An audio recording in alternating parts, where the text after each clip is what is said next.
School is in session just in time for ACC Lacrosse in session. Welcome inside the JMA Wireless Dome. The Syracuse Orange on a two-game skid. Duke has won 2 in a row, one of the tightest matchups in the entirety of the conference today on this Saturday night. Welcome inside the JMA Wireless Dome with John Eads. I'm Cameron Ezer. I said one of the tightest matchups. 4 out of the last 5 meetings have been decided by 1 goal. And Duke, despite all the dominance they've had over the years under John Danowski, never won in this building. 3 of those 4 games decided by 1 goal, Cam. Decided in overtime as well, so it could be a good one once again today. Especially because Duke enters at number 6 in the country, and that's because of the attack. All 3 have 20 or more points. McAdory, O'Neal, Dyson Williams. These are the 3-pronged players that spearhead this offense, account for 58% of their points. Duke, one of just 3 teams in the country with all 3 attackers averaging over 4 points per game. Andrew McAdory is the headliner. He's a Swiss Army knife player. Converted midfielder, can score in tight, as can Dyson Williams, really good finisher on the crease. And then Brennan O'Neal, former big-time recruit, can create his own offense. Really powerful shot. He loves to have the ball in his stick. Brennan O'Neal, a former #1 recruit in his class. Joey Spallina, the same. The freshman has been phenomenal in the early going. A lot of people wondered, hey, how would Joey Spallina look against an ACC team? Well, he went for 5 points against North Carolina, 3 goals, 2 assists, and he's been so confident as well. He wants the ball. He wants to make the plays as a freshman. Why did Joey Spallina come to Syracuse to wear number 22?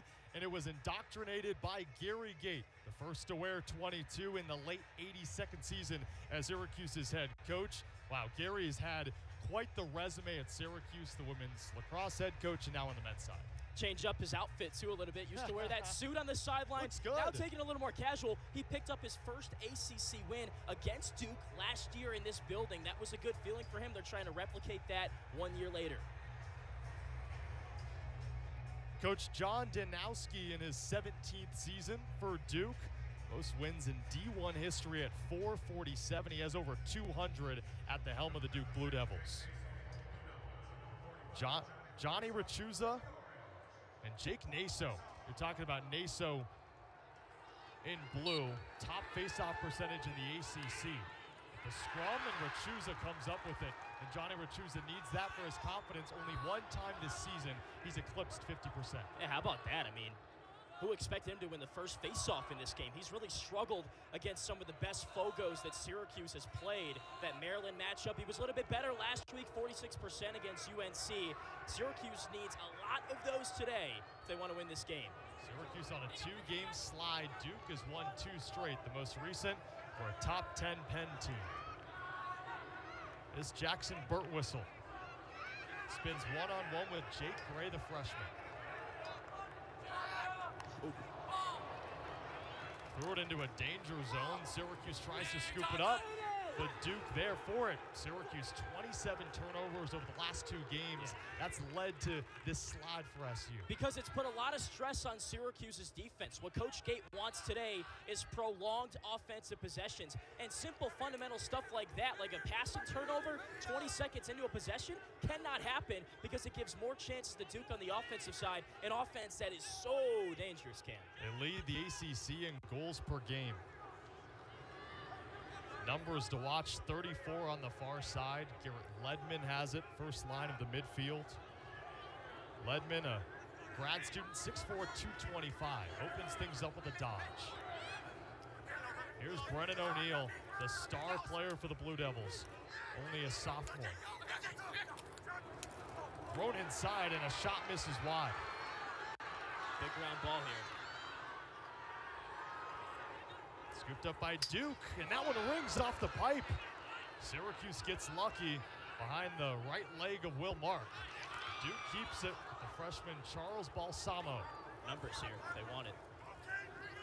Cam, something I'm noticing, Sam Alexo, 48 in white, playing close defense today. He's guarding McAdory right here. Nick Kakemo at LSM. That's a big transition. First time that's happened this season. Sam Alexo known for his transition play, and that's completely nullified. Balsamo again off the pipe. Wow. Duke getting a bit unlucky, a team that scores about 15 goals per game. The offense has been prolific. And In the early going, Syracuse the beneficiary. Duke's had the energy so far, even in pregame warm-ups. Syracuse came out of the locker room, they're ready. Ripper by Denenza off the stick of Will Mark. Mark, the transfer from Long Island University.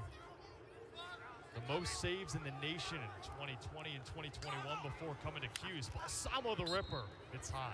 And Charles Balsamo getting a lot of those early shots. Makes sense. The number 25 recruit in this past class.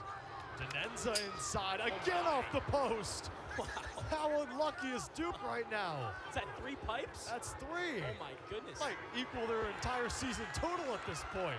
And Syracuse takes it away. Might have been one of the longest possessions we've seen, and the pipe is rung 3 times. All right, now if you're Syracuse, you got to clear, get it to the right side of the field, and slow down. I mean, that was a barrage from Duke right there. They dotted up every pipe you can on a Lacrosse net, and Syracuse's defense looked very frazzled there, but you sustained the blow, now you got a chance to slow it down. Coach Gate told us earlier in the week that 1913 loss to North Carolina, a lot of it was North Carolina and their ability to shoot the ball. Yeah.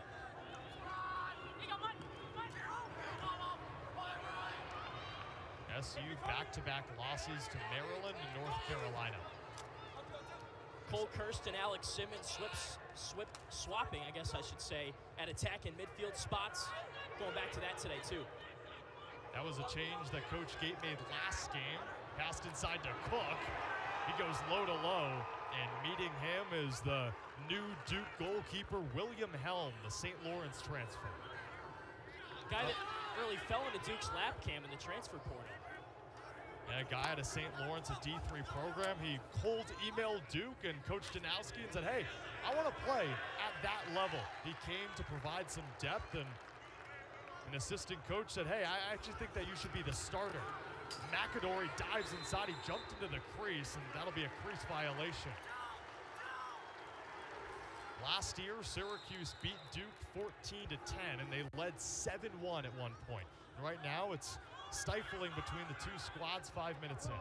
I'd say Duke's been the instigator, though. They've had some great offensive touches already. If not for missing by a couple of inches, they could have the lead. Syracuse needs to settle in a little bit. Nice look offensively on that last possession, but you got to bury that from 5 or so yards out if you're Griffin Cook. Joey Spallina, #1 recruit in the class, leads the team with 15 goals. Also has 5 assists. Pass inside. Knocked down as an SU player. Luke Roa. It'll stay Syracuse ball. Loose ball push when the ball was on the carpet there. If you're Jackson Birtwhistle there who couldn't catch that pass on the crease, stick's got to be in your left hand. If it is, he's catching and shooting that rather than dropping it and not scoring at all. Birtwhistle, the redshirt sophomore, 10 goals on the season. That one's ripped in. Cole Kirst, the captain. Syracuse up 1-0. Oh, I mentioned it a couple minutes ago. Pat March and Gary Gate moving Cole Kirst from midfield to attack, and this is why. It's his ability to one-on-one dodge, use his hip, bury his shoulder into the defender, get the angle, and just catapult it into the back of the net. That's gaining leverage, that's power against power, and Kirst is fired up about it. Goal number 7 on the season for Cole Kirst, the Lehigh transfer. Coach Gates said earlier in the week, we switched Cole to attack, we put Alex Simmons in the midfield. We want to change our formation on offense, give us another option, and looking to become tougher to scout. Oh, work there. Syracuse on the board. Woo! Thrown down to Duke player. Jake Naso off that face-off, and flags fly. What a check from Sam Alexo. Unfortunately, it's not legal. Dave Petramala trying to plead his case. That won't work. So Sam Alexo switches to close defense, but is still playing up on those wings and just did some damage to Jake Naso. I mean, that was textbook, but what he did was he carried Naso over and kind of held him. So that's a tough call if you're an official, because the check was legal, the nature of it was stick on stick, but then he wrapped it around Naso's arms, and as you saw, took him to the turf. But, you know, if you're Coach Petramala, you'll love that physicality from Alexo, and he brings a ton of it. And that sets up a big storyline in this matchup, the man up against man down. The 23rd penalty called on Syracuse this season. They're close to top of the nation in that category. And for Duke, they're 7 of 13 in the man up. One of 20 D1 teams above 50%. Low volume, though, but high success rate, as you said. Inside, the bouncer. Did Mark make that save? Wow. He did. Duke retains. Another ripper, and that's off the leg of a Syracuse defender. Coming up limping is the short stick defensive midfielder, Max Rosa. Q steals it off. Oh, you can't have this, though, if you're Syracuse. Rosa hung up. That's a short stick. Caputo's on the far side. Yeah. Owen Caputo throws it inside. Another one! Is this just dumb luck? O'Neal! And it's blocked away! At this point, Syracuse should hit the lottos. Last week, North Carolina was pinging corners. This week, Duke is pinging pipes. And you'd rather have that if you're Syracuse. We did have a delayed flag on that crazy sequence there. We'll get that call in a couple of seconds. But Will Mark also has made a couple of big saves early in this game as well, which Coach Petramala's got to be fired up about. He's known for that. Leads the ACC in saves per game. Personal foul on blue. 5-1. Illegal body check in the head. 1 full time. Dyson Williams called for the illegal body check to the head. So I think it was on the rebound of the shot here. So a little physical activity there. Then Williams essentially punches the Syracuse player. That's Billy DeJuan in the face. So that's a 1-minute non-releasable penalty, and that is not what you want if you're Coach Janowski and Duke, because this Syracuse man up is just so fun to watch. Get your popcorn popped, ladies and gentlemen. Last year, Syracuse 14 man up goals. 5 games into the season, 16. The best man up group in the nation, and it shows. Ripped in by Jackson Burtwhistle. Syracuse doubles its lead. Who else would you go to than the guy who leads the nation in man-up goals, and that's Jackson Burtwhistle. Known as a finisher, it starts with the ball movement for Syracuse. The skip pass to the top right, easy catch and shoot right in the wheelhouse of Burtwhistle. He buries it low to low and beats William Helm in that bottom right corner. So easy. They make it look so effortless. Jackson Burtwhistle up to 11 goals. Last year finished the last 4 games of the season with 13 goals. It's a player that doesn't pass that often, still doesn't have an assist on his 2-year career, but he's up to 11 goals on the season in Syracuse, up on the number 6 ranked team in the country. Are your eyes deceiving you, though? Because it's 2-0 Syracuse, and Duke has hit like 4 or 5 pipes. Right. Crazy. Jake Naso wins the face-off over Achuza. Naso likes to stay on the offensive end, but then throws it right to the turf. O'Neal fighting with Clary, and it's still loose. Referee points towards Syracuse's way, much to the excitement of this crowd. Can you sense the energy of this game Yeah. right now? Every ground ball, it's like this is the national championship. This is Duke and Syracuse, and it's a delight to watch. Syracuse 5-0 in the Dome against Duke in the last 10 meetings. SU is 8-2 against the Blue Devils. A Blue Devils team that's won 3 national titles over the last 13 years. Syracuse countering. Still a man up, too. Man up for the next 10 seconds. Ooh. Good trail check by Kraus, and he steals it away in transition for Duke. Williams out of the box, number 51, over to O'Neal. The sniper, again off the post. This is incredible. Numbers.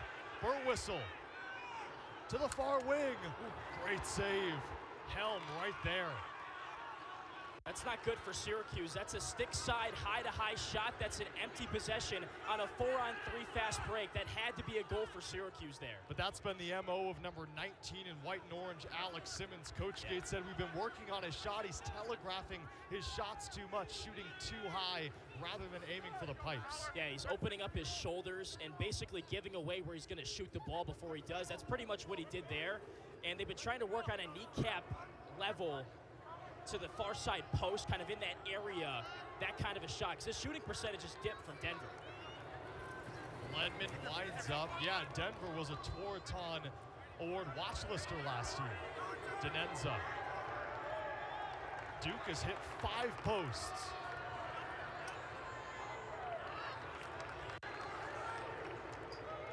Dyson Williams, 19 goals. That leads the team and leads the ACC. O'Neal. One-on-one with Clary, fights inside. Now to McAdory, 15 to shoot. It's got to come from up top here in Balsamo. Balsamo, the freshman. Inside, shoots high, misses way too high and wide. And with 4 seconds to shoot, inevitably Duke have to throw this one away to SU. Lightning situation, though. Maybe a rush towards goal. Denenza tries it. Shot clock violation. How about the Syracuse defense coming out in full force offensively and defensively against Duke? Last week was just rough. Miscommunications, no slides, no 2 slides, basic fundamental stuff. It's looked night and day different so far in this game. The game plan was to double and go early on Brennan O'Neal to show pressure, not necessarily commit to slides all the time though. But what's been different is the energy, the intensity of this defense so far. Every player. First already with the goal. Syracuse inverts. Joey Splina, number 22, now at GLE.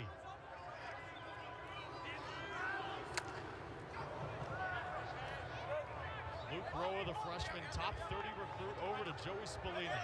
Top player in this last recruiting class. Tries the spin dodge. And a scrum behind Cage.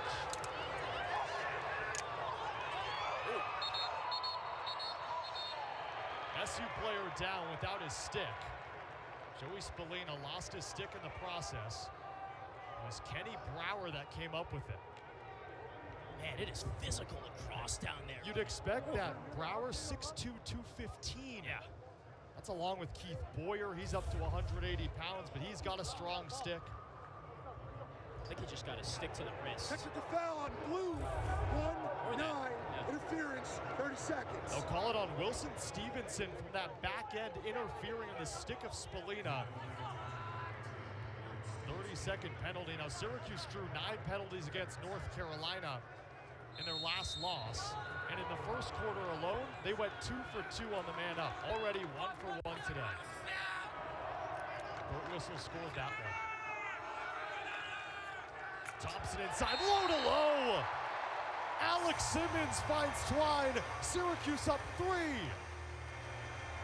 Well, that's what they've been working on in practice. The low-to-low shot, kneecap level, inside the post. They go inside to Alex Simmons, a guy that's really struggled all season, and he shows what he's been working on. Open in the middle, finds the soft spot, and sends it in. 3-0 Syracuse already.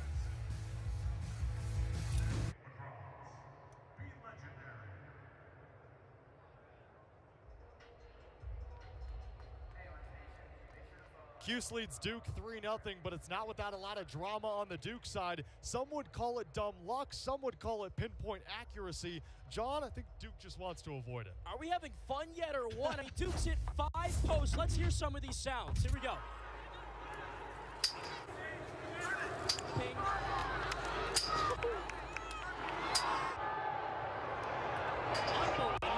So at that point, do you go to Vegas or do you avoid Vegas? You have to if you're Syracuse. Hey, you know what they say? The post is part of the goalie's pad. So far, Will Mark pitching a shutout. 10 shots for Duke. Half of them have hit the posts. For Syracuse, 6 shots. Half of them have resulted in goals. And that's the difference right now. 10 minutes into the first quarter, Syracuse looking to snap a 2-game skid. It's looking good against John Danowski's Duke Blue Devils. Well, let's peel it back a bit even further. Duke's picked up some early penalties and allowed Syracuse, one of the most dangerous man-up units in recent history, perhaps in college lacrosse, to score 2 goals. Face-off violation on Jake Naso. Again, Jake Naso, over 550 career face-off wins, only 1 of 5 to wear a Duke Blue Devil jersey to don that honor, and right now he's having trouble with Johnny Rachusa. Who would have seen that coming? The Canisius transfer has been really up and down. I think that Johnny's kind of adjusted to what ACC face-offs are like now that he's had an opportunity against UNC. A high shot, Syracuse wins the chase. Again, on a shot, whenever it goes out of bounds, it's the closest player to it. That team gets possession. So Syracuse gets possession here. It's been so physical so far, especially on the ground balls. Spallina falls to the turf, and Duke takes over. One-on-one with the best defender on Duke, Kenny Brower. Yeah, that's going to be a tough matchup for Joey.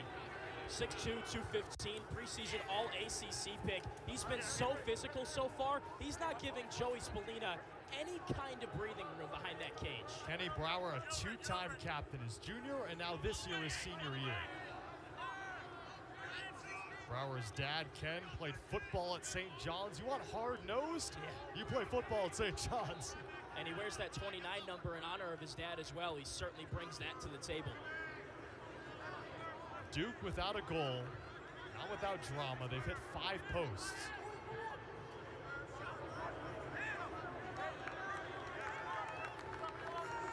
McKenzie passes it off to O'Neal. Now to Caputo, one of 2 Caputos. Her dad's an assistant coach on the sideline too. Andrew McAdory, over 20 points on the season. He's so fast. Great slides, another one, but that one easy. Thomas Schelling, the Lehigh transfer, cashes in for Duke. And you thought at one point it was coming. 6 hit posts. Will Mark caught out of position. Duke fans can rejoice. Finally, Duke's able to put one in the back of the net can. We've already seen 1 Lehigh transfer score and Cole Kirst. Now Thomas Schelling gets on the board. Kind of cleans up the rebound there. Right place, right time. Will Mark's nowhere to be found, and that's an empty netter. So for Schelling, good awareness. And, well, there's nobody in there, so it'd be hard to miss that shot, but gets Duke on the board. That's big for the confidence of this unit. Coach Janowski said when he was recruiting Thomas Schelling out of the portal, top 10 in points all time at Lehigh, actually number 6. When he came over to Duke, it was a seamless transition in the offseason. Great student, too. Was in the engineering program, came over to study at Duke now, and he said he's been a very coachable player as well. Rachusa. Quick pass. Kirst wants another, and it finds its way in. Cole Kirst cashes in just after his former teammate did so for the Blue Devils. 4-1 Cuse. Kirst gets credit for the goal, but Johnny Rachusa sets it up. He wins it clean past Jake Naso, draws the slide, Kirst wide open. You're not going to cover me? All right, fine, I'll shoot it myself. And he bangs in his 2nd goal of the game. You think he's excited? Oh, yeah. This is what he came to Syracuse to do, to play in these kind of games, Cam. Cole Kirst back in 2021, a couple years ago, 2nd team all-conference for the Lehigh Mountain Hawks. Had 2 goals in the last game against North Carolina. He can smile, has another brace today. We're still in the 1st quarter.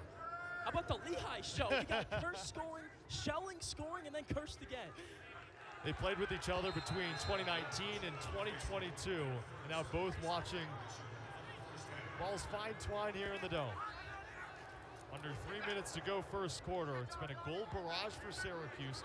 Far from it for Duke, but they've hit 6 posts. How about the play of Johnny Rachusa as well? I mean, this coaching staff wants him at 50%. I don't think if we told Coach Gate this would happen early, he would believe us. I mean, he's been great against Naso. Leading the ACC in faceoffs and faceoff percentages, Naso as well. Brennan O'Neal. What a job by Landon Clary, the close defenseman. They bring a double, leaves Williams open. Missiles that one above the post. Coach Dave Petramala, one of the best to ever play for Johns Hopkins, one of Syracuse's bitter rivals, and joined Coach Gates' staff last year. A ripper of a shot bounces right into the stick of Will Mark.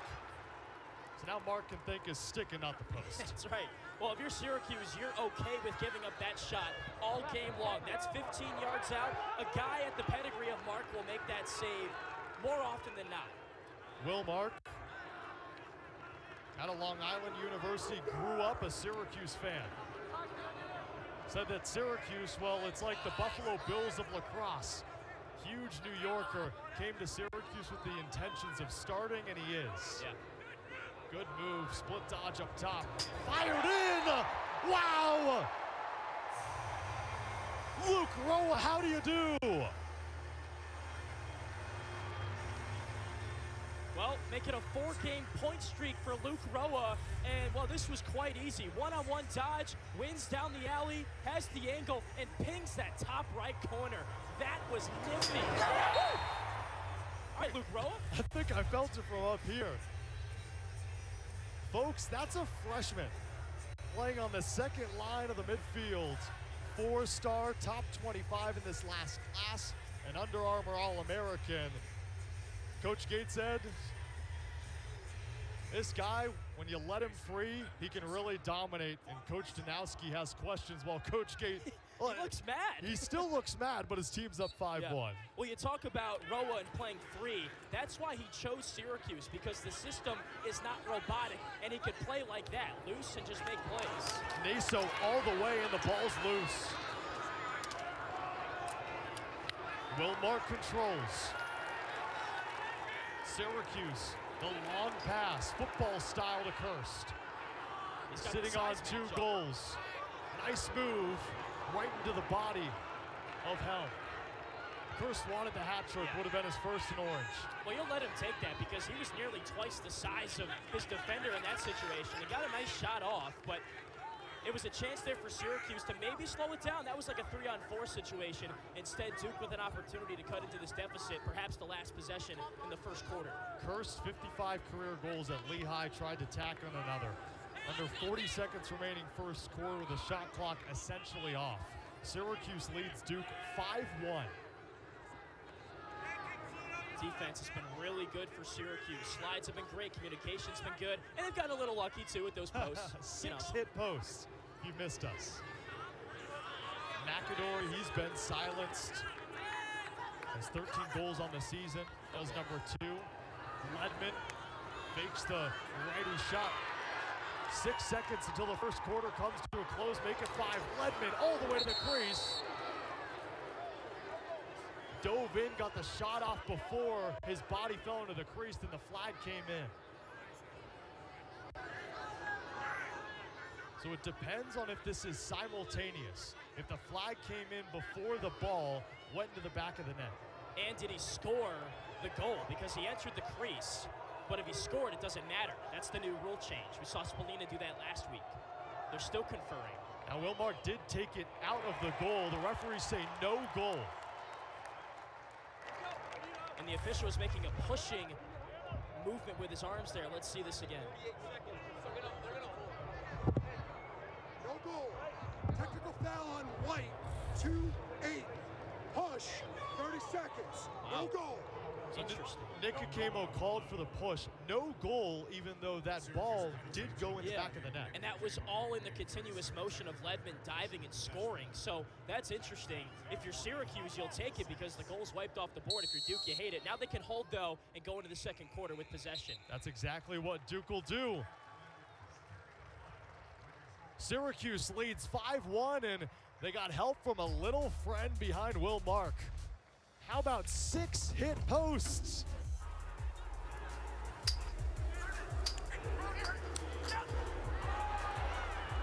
We'll be back for second quarter action after this.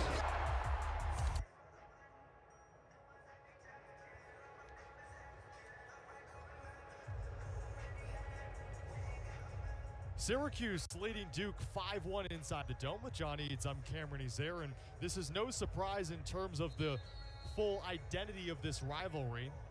SU's last meeting with Duke last year, a 14-10 victory for the unranked Orange, sitting at 3-4. They downed the Duke Blue Devils, and that is the only ACC win under Gary Gait. It's the best game Syracuse played the entire season last year. The defense was excellent. The offense, very good as well. What stuck out to me most was Brennan O'Neill and how Syracuse covered him. He did score 3 goals, which is what he does on a game-to-game basis, but he did so on 10 shots. He was inefficient, and it's because Syracuse's defense played very well against him, doubling, forcing other players to step up for the Blue Devils, and Syracuse ended up winning that game. It's kind of funny, though, because last year Syracuse had a 7-1 lead early in that matchup. We're seeing the same kind of script 1 year later in this one. Also, the irony behind it, 13 of the 14 goals that Syracuse scored, those guys are out the door. Owen Siebold, Tucker Dordovic, you talk about Matteo Corsi, all those guys out the door. The only remaining player that scored a goal for Syracuse against Duke last year is number 48, Sam Alexo, and he's a long pull. So Syracuse starts a man down after that penalty on Nick Kakemo. Syracuse has won 8 out of the last 10 over Duke. Right now holding part of that standard. Dyson Williams, he's been quiet on the near side, number 51, leads the team with 19 goals. Well, Williams is a guy that flourishes when his teammates force slides and he just kind of gets open. He's not a guy that creates a lot of his own offense. Denenza misses wide. So when his teammates beat a defender and force that slide, that's where you'll see Williams fade and go to where the slide is coming from to find himself open for catch and shot opportunities. Williams, the lefty. McAdory now down near the crease. Caden Cole fell to the ground. Williams set up by his teammate but missed to the right. Dyson Williams last year, 11 hat tricks, but his shot misses and Syracuse back to full strength. Good work in there. I mean, Williams with a nice catch and shoot, but somebody got their stick in the shooting lane in that scenario to force that shot to go wayward. So well done by the man down defense for Syracuse. Duke 16 shots, only 1 goal. O'Neill loses track of it. 38 career games for 34 in white and blue, 22 hat tricks. The lefty winds up way over the post. Shot clock violation. Syracuse takes it. And how about the job SU is doing on Brennan O'Neill? Yeah, I mean, we asked Coach Danowski what happened last year, especially in that first half with the offense, because Syracuse's defense looked like a completely different unit in that game. And he said he knew exactly what the problem was. They fixed it as the game went along. They expect the doubles. They expect the pressure. So he knows, Coach Danowski does, what he was getting himself into with this game. He figured that Syracuse would be very pressure-based. They have been so far. So, yeah, I mean, they've hit a lot of posts, but haven't seen a lot of adjustments in the times that Syracuse's pressure has caused turnovers and whatnot.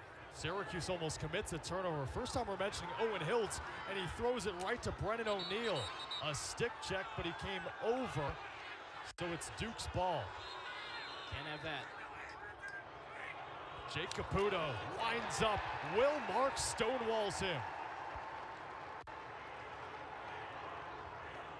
That's save number 7 for Mark. Yeah, that's not a great shot from Caputo. You just got that turnover. Yeah, I mean, you had a chance to maybe get one in transition there 2-on-2, but it was a high-to-high shot. Didn't change the platform. Coach Danowski says that is basically a turnover, and that's what that was. What did you accomplish with that? That was arrogant shooting, and that's something that he said they really struggled with in that loss to Jacksonville when they collapsed in the second half. That was a 9-4 lead over Jacksonville. Next thing you know, in the third quarter, it's 9-9. Right. Jacksonville outscored Duke 7-2 in that third quarter, and right now, you're right, the Blue Devils, arrogant shots, not pinpointing their spots, just trying to get the shot off. Curse with 2 goals. That was unexpected. It's been great. Curse lowers his shoulder off the bottom of the stick of hell. Pass back inside, Thompson blocked away. Duke comes up with it. It's Tyler Carpenter, the captain. Look at Hiltz getting back on defense. And Carpenter stays on the offensive end as a long pull. McAdory. That's trail trouble. checked. You got to get Hiltz out of there, Cam. So it's Owen Hiltz on a long pull on Duke's offensive possession. You don't see this often. Look at the near sideline. You see 33. He's not on the screen right now, but if you keep your eyes peeled to the bottom right, he's camping out to the near sideline, not even involved in the play.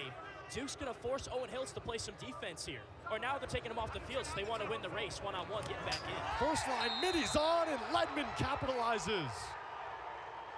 Duke strikes first in the second quarter. Garrett Ledman Guy that's had a very up-and-down career at Duke. Started well his freshman season, then transitioned to defensive midfield. Now he's back on the offensive side of the midfield. Former 5-star recruit, 6'4", 225, and you can't give him that much space. If you're Sam Alexo, that slide has to be quicker, and you got to lead with your body and not your stick. Ledman's 6th goal of the season was a top 10 midi, according to Inside Lacrosse, coming out of high school. He's off a goal and 2 assist game in that win over Penn. Scored at least 20 goals each of his 4 seasons in high school. You knew he'd be a success story coming to college, and he's been so. Nasa wins the faceoff, but Rachuza fights for it, pokes it into the offensive zone.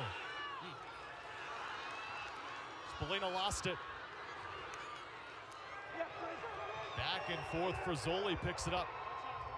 O'Neal with decisions. McAdory rings the pipe and in. Well, for the 7th time today, Duke hits a pipe, but that time it goes in the right direction into the back of the net. You can't give McAdory even an inch of space because he will make you pay. But this is all set up by Brennan O'Neal. He fakes the pass. Look at, he had Landon Cleary looking for where the ball was. Then he finds McAdory open on the fade.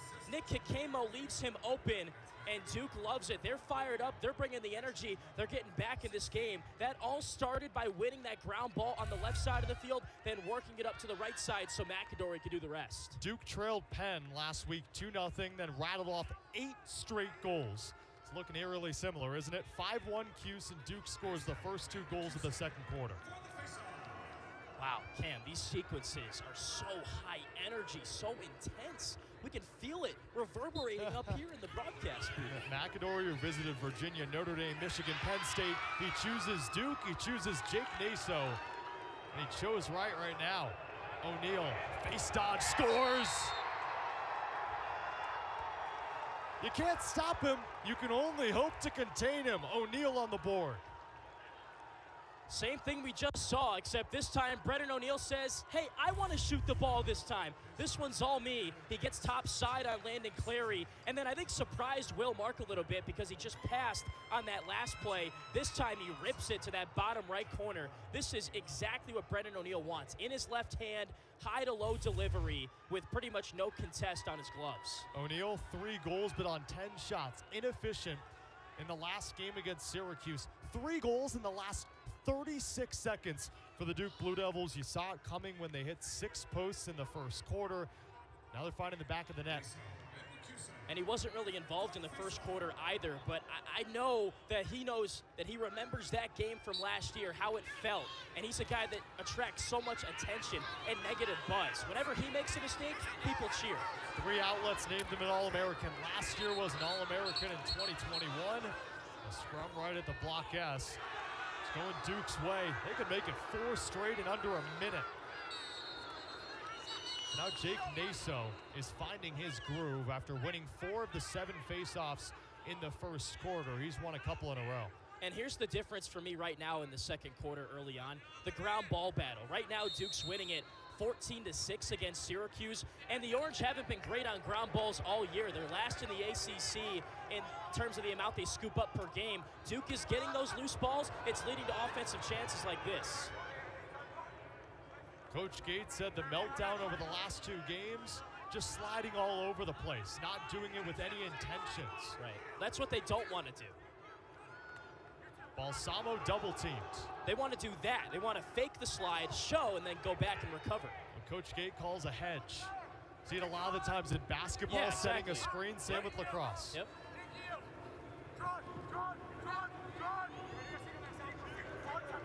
Denenza, first line middies on. Denenza the junior, now around the horn. O'Neal inside, Williams can't find it. Cleary does. Great slide. That was textbook, Cam. When you're sliding to the crease, you got to lead with the body. 4 defenders converged on Williams before he could even get a shot off there. That's what you got to do. Sets up the offense for Syracuse. Rosa was laid out by Wilson Stevenson. Gary Gate can't believe it. No penalty. It was right in the middle of the field, unneeded. Hiltz had passed the ball, and that play was long over, and Stevenson comes in and just buried him. Roa, the freshman, with a goal today. Duke most likely switch everything unless it's Spallina behind cage. The best defender on him, the close defenseman Brower. Owen Hiltz, he's been quiet. Doubled, tries to get it to Spallina. Flags fly. Yeah, that one was obvious. Hiltz, the Canadian, rattles it in. An impossible angle, and Owen Hiltz gives Syracuse a 2-goal lead. How did Owen Hiltz find a way to put this ball in the back of the net? The acutest angle you could possibly think of on a lacrosse field, but Owen Hiltz defies it. Caught the ball behind, waited patiently, and used that lefty dominance that he has to slot it in there. Here's another look at it. So the play continues after the flag. Hiltz catches, gets above GLE, and then finds that top corner. That's that box lacrosse background, the Canadian lacrosse background he has. The ability to finish in tight like that and ping those corners. Owen Hiltz, 9 goals on the season. I mentioned Canadian because that's what Syracuse exemplifies, that box lacrosse approach. Coach Gate, he played for Team Canada in the international game. He's played box lacrosse. He's played in pretty much every league you can imagine. And he likes players that can play in tight quarters, even on this big field. Machuza knocked down. Alexo comes up with it. That's what Coach Gates said they want to change in terms of the face-off. They want the wings to get more involved and help Johnny Rachusa win a couple of draws that way like that. Syracuse clears it successfully. One aspect of SU they want to improve. 88% on the season. Coach Gate wants it around 90. That was Jake Murphy, I believe that time, the Long Island transfer, who's looked good the past couple of games, getting more run. Hurst.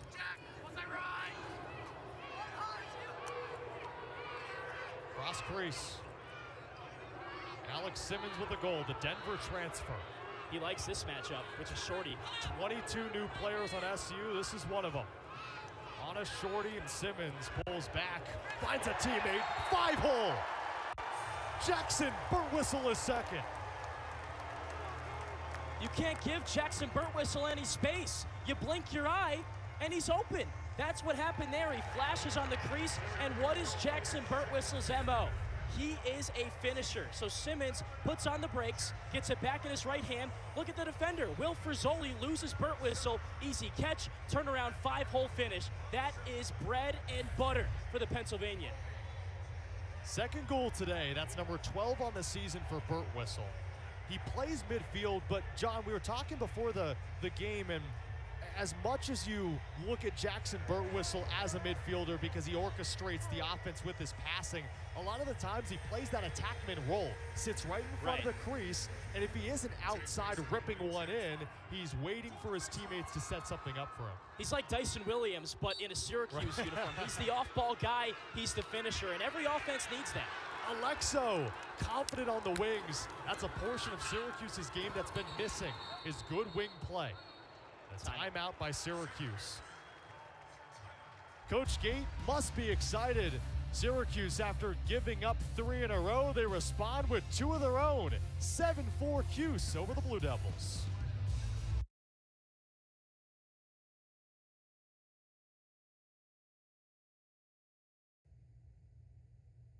Midway through the second quarter, 7-4 Cuse. The Orange, they're looking like the top 10 team right now against the Blue Devils, Will. It's been a fun one for the Orange fans here in the JMA Dome. Syracuse, a powerful first quarter, but Duke right there starting to march back in this second quarter. It promises to be a really exciting finish up until the halftime break. We'll be back with you for the ACC Network Extra Halftime Report. Enjoy the rest of the second quarter. Nick, Will, it's been a Duke comeback by the numbers. So it starts with Garrett Ledman, he's number 1. Then it goes to Andrew McAdory, who's number 2. Catch and shoot finish here for Duke. And then Brennan O'Neill takes care of the 3 and the 4. Top side, one-on-one, lefty finish. How about that? You ring 6 pipes in the first quarter, and then by the numbers on your little comeback, Syracuse responds with 2 goals of their own. It's up 7-4 are the Cuse. With John Eads, I'm Cameron Ezer. Quite the game so far. Last season it combined 24 goals.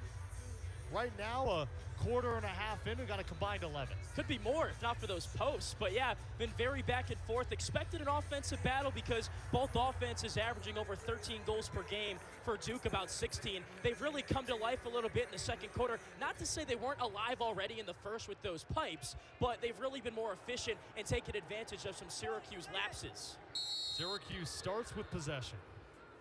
They're calling a timeout. 70 seconds on the shot clock. Big time shot, big time finish. Alex Simmons says, give it to me. Huddles up with his teammates, and the Cuse have scored 3 straight. It's a shooting barrage for Syracuse. Pick a player. They're firing, they're scoring. This time it's Alex Simmons. We've already seen him score once today. He did so low, but he can also score high. Again, it's Cole Kirst. He wins top side, draws the double. What does that mean? We got to move the ball, baby. Somebody's open. Gets to Alex Simmons, and he beats William Helm high to high, kind of using his eyes, using his body to deceive Helm. He thought the shot was going low. Instead, it's over his left shoulder, and he's like, yeah, I love that. Give me the ball. Give him the ball. Give him all the cheers that you can get. Alex Simmons had been struggling with his shot. Doesn't look like he's telegraphing it now, right, John? No. So he's changed some things up with the dynamics of his shot. You see, that time he kind of stepped into it a little bit less and didn't sell it with his shoulders. And for Simmons, 1 assist, 2 goals. Quite the first half for him. Duke takes it on the faceoff. Johnny Rachuza's done his damage. He's only won 5 out of the 12 faceoffs, but it feels like much more. Yeah, no, because the impact off of those faceoff wins, we saw a goal right off the draw already with Rachuza on the assist. Andrew McAdory, 13 goals, preseason All-American. Duke player knocked down. That's Jake Naso staying on the offensive end. Coach Danowski said he likes to keep him there.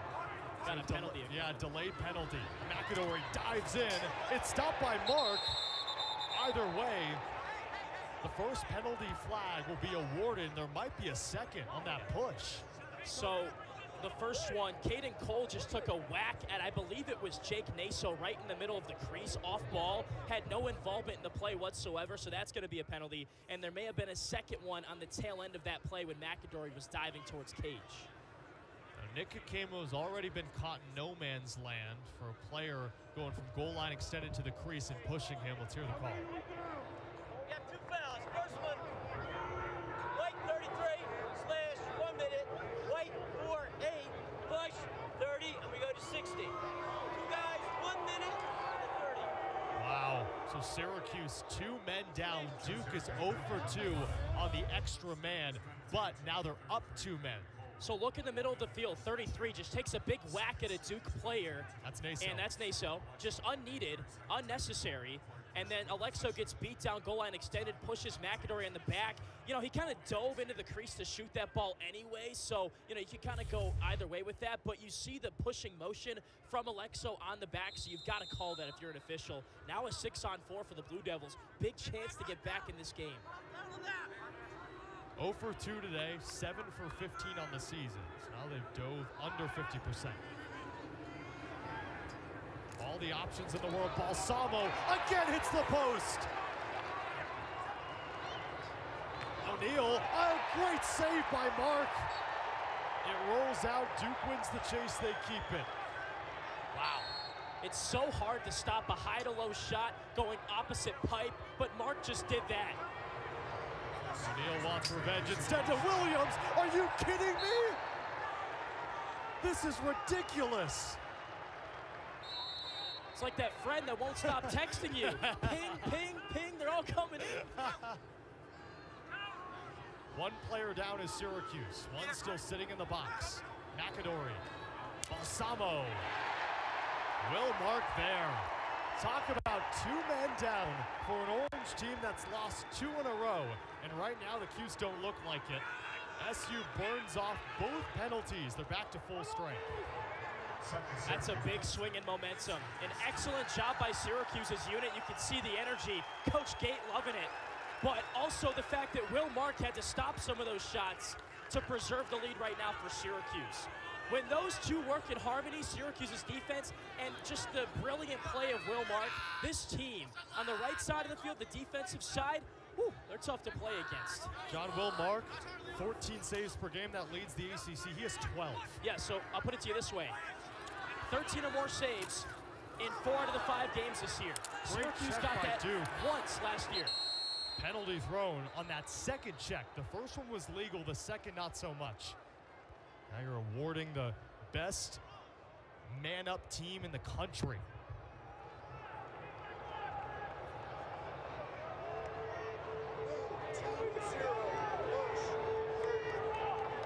It was on Jack Gray, the short stick defensive midi. It's too aggressive. Yeah, 3rd penalty of the season. That's just a simple push with possession. You can't do that in lacrosse. Roa takes the contact, and now Syracuse back on the man up, and they love that. 2 of 3 today. On the season, 18 man-up goals just in game number 6. Look out for Burt Whistle. He's got 5 man-up goals this year, number 9 in white. Simmons also with 2 goals, same with Burt Whistle. Instead, it's Thompson. He rolls it to the left. Syracuse keeps it. 10 seconds left on the man-up. Plenty of time.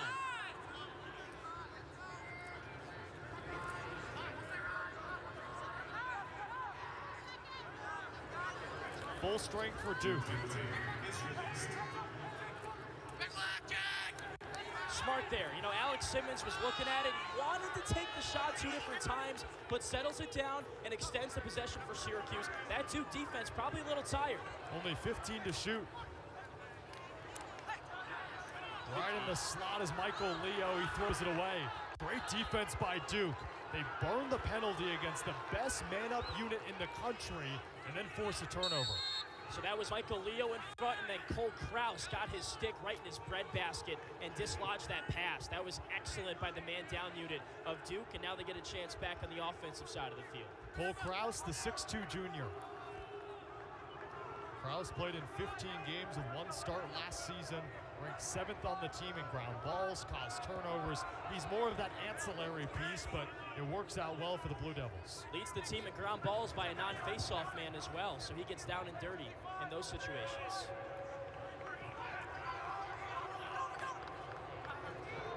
McAdory down the alley. This is a mismatch. Balsamo's great. Balsamo bounces it wide. That was Balsamo on the short stick Murphy. He's a tough cover one-on-one. He can use both sticks, or both hands rather, very well.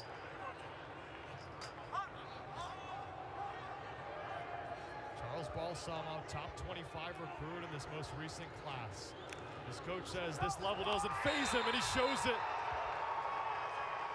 Might be college, but nothing changes. Balsamo on the board. Coach Danowski says Balsamo's got that feisty instinct. We saw that right there. Sticking with the play, taking checks left and right, taking his defender for a ride, gets it on goal line extended. First has his defender hung up, and Jake Murphy uses his right shoulder, gets position inside. No slide comes. That should have been a coma slide. Wasn't there for Syracuse, and the easy 1-0 finish. And that's a player in Jake Murphy that Coach Gates said he's better when he defends behind the cage. Yeah. Balsamo still put him in the spin cycle. Charles Balsamo from a high school where a lot of players, Chaminade, go over to Duke. Really smart student, a 3.8 in his first semester as a freshman. He can get after ground balls. He can ride. When he's on the field, Coach Danowski says Duke is successful. Not really a freshman either. You know, he goes to Mass, really tight relationship with Coach Danowski. They both go to Mass together, hang out afterwards, go to the dining hall and eat some food. Get a cup of coffee, too. Exactly, cup of Joe. He said he's not fazed by this level. He's emerged as a big-time player for this team as just a freshman. There's other good freshmen on this team, too, but they don't play as much as Balsamo.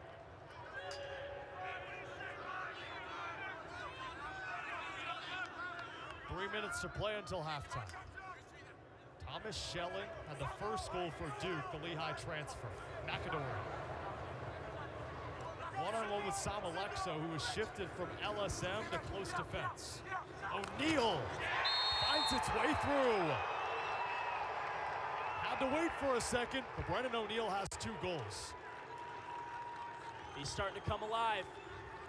You give him time and space, he's going to score. He wants that ball. Nice dodge from behind. Look how much room he has, Cam. There's nobody within 5 yards of him until he even catches the ball. If you're Dylan Seguider there, he's only a freshman. He's going to learn from that mistake. You can't leave the most dangerous goal scorer in the ACC that open.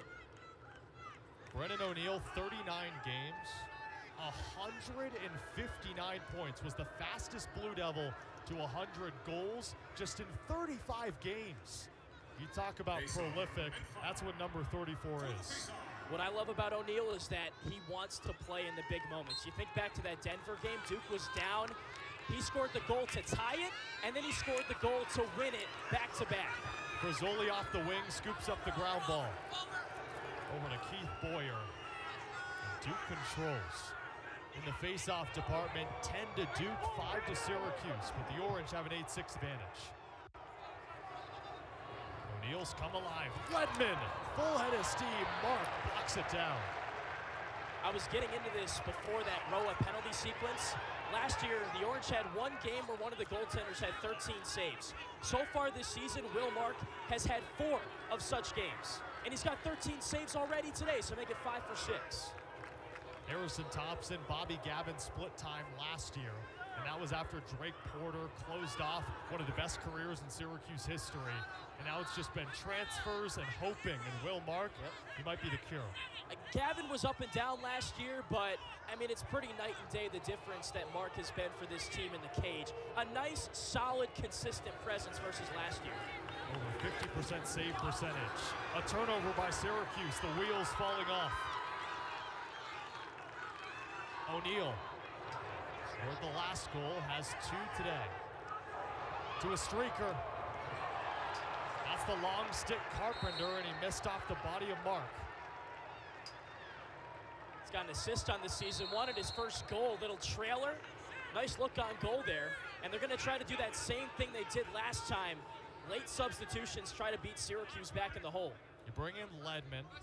Carpenter off as the long bull, same with Jake Caputo. First line middies, Ledman, Balsamo, and Denenza. Can't let him get topside. Timeout called by Duke. Under a minute to go in this first half. You can't let Garrett Ledman get to his left hand like that if you're Syracuse defensively. That's when the problems are really created. That's when he can find that next pass, that guy that's open on the crease like a Dyson Williams per se to score a goal. You got to button that up if you're Cuse, especially in this huddle right now. Syracuse up 8-6. What's Dave Petramala saying right now to his squad? Continue to do what you've been doing from a communication standpoint. I think right now the Orange are kind of running out of guys that can go out there. I've seen a lot of flipping and flopping. We've seen Joe Balea in the game at short stick defensive midi. He hasn't seen a whole lot of time this year.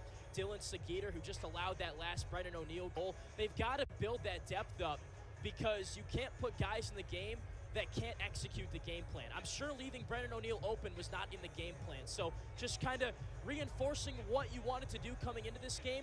And if you're Syracuse, you can't allow a late goal. Last year, Duke scored a goal in the final 5 seconds of the first half, and it made it an 8-4 game going into the second rather than 8-3 and gave them some momentum. So you can't allow that if you're Syracuse right here. Duke lost a lot of pieces from last year. Goalie Mike Adler, one of the best in all of NCAA men's lacrosse, second in total minutes, nearly 4,000 in his 5-year career, 5-year midi.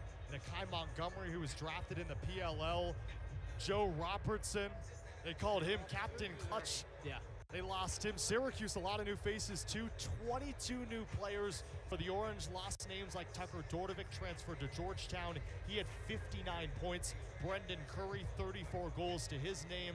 Owen Siebold, Mikey Berkman. Again, 22 new players, 7 transfers, 15 freshmen make up those 22. Joey Spallina, and it's ironic to say 22 new players make sense of your Syracuse with the iconic 22 right there, Joey Spallina. He's off to an excellent start. One of the best starts by a number 22 in recent memory. He's on pace to be the best one since Mikey Powell in terms of a freshman season wearing that number. JoJo Marasco was great in the beginning of the 2010s decade, or rather towards the end of his career in that 2010s decade. But thinking back to the recent 22s, he's eclipsing the numbers that some of those guys have put up with 20 points already.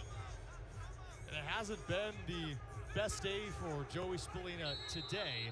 As you can clearly tell, his impact at X. It was a position man by Tucker Dordovic, and he wasn't a normal X. Usually played in front of the goal, better with dodging.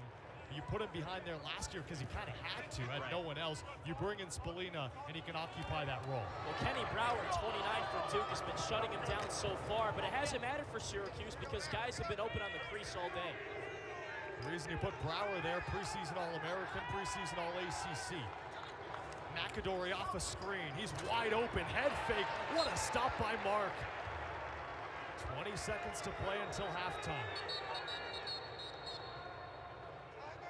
A timeout for Syracuse.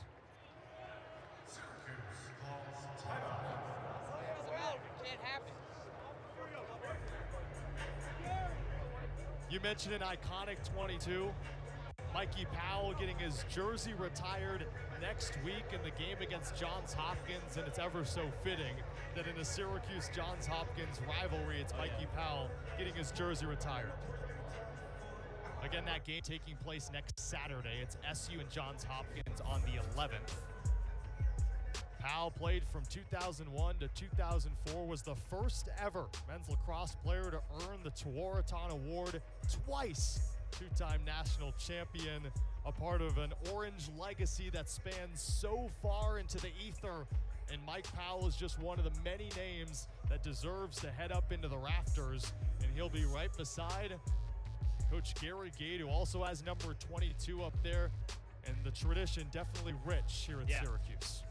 Mikey got to wear 22 as a freshman as well, which has only been done a couple of times since he did it. Jordan Evans a couple years ago. Now Joey Spallina gets to do it, so it's awesome. A lot of jerseys retired at Syracuse this season. I mentioned Gary Gate. You got Katie Rowan on the women's side. And how about the men's basketball team getting represented last night? What a ceremony it was. Syracuse takes down Wake Forest, but more importantly in the postgame, Jerry McNamara, Hakeem Warwick, two of the staples of that 2003 SU National Championship run.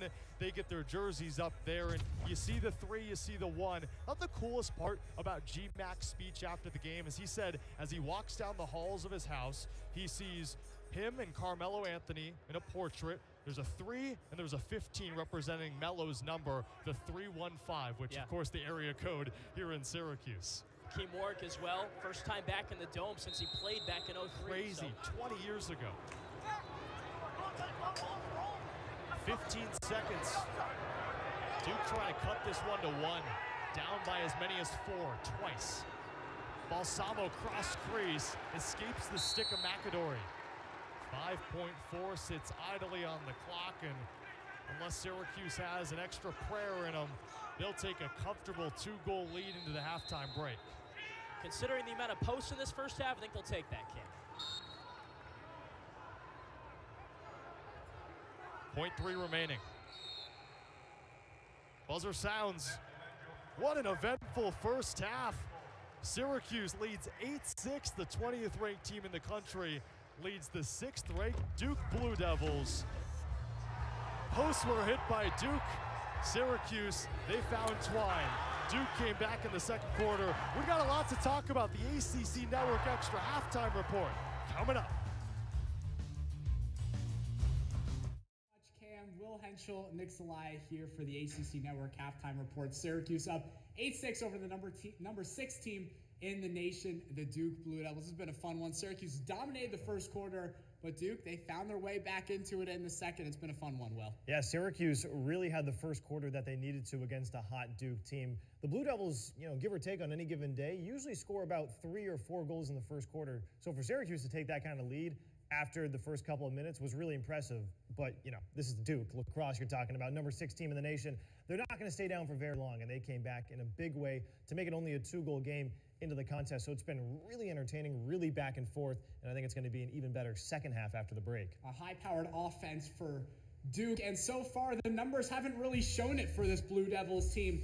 Down 6, but the shots on goal, 21 for the Blue Devils, and the saves are also a big thing too. It's been unbelievable, the performance that Will Mark has put on in between the pipes for Syracuse. 15 saves. it's just been unbelievable. He's been turned aside a ton of shots, not just with his stick, but with his leg, his body. His positioning is phenomenal. But really, look at the shots on goal difference. Duke has put 21 shots on him, and he's turned aside a whole lot of them. So a big reason Syracuse still in this game is the guy between the pipes.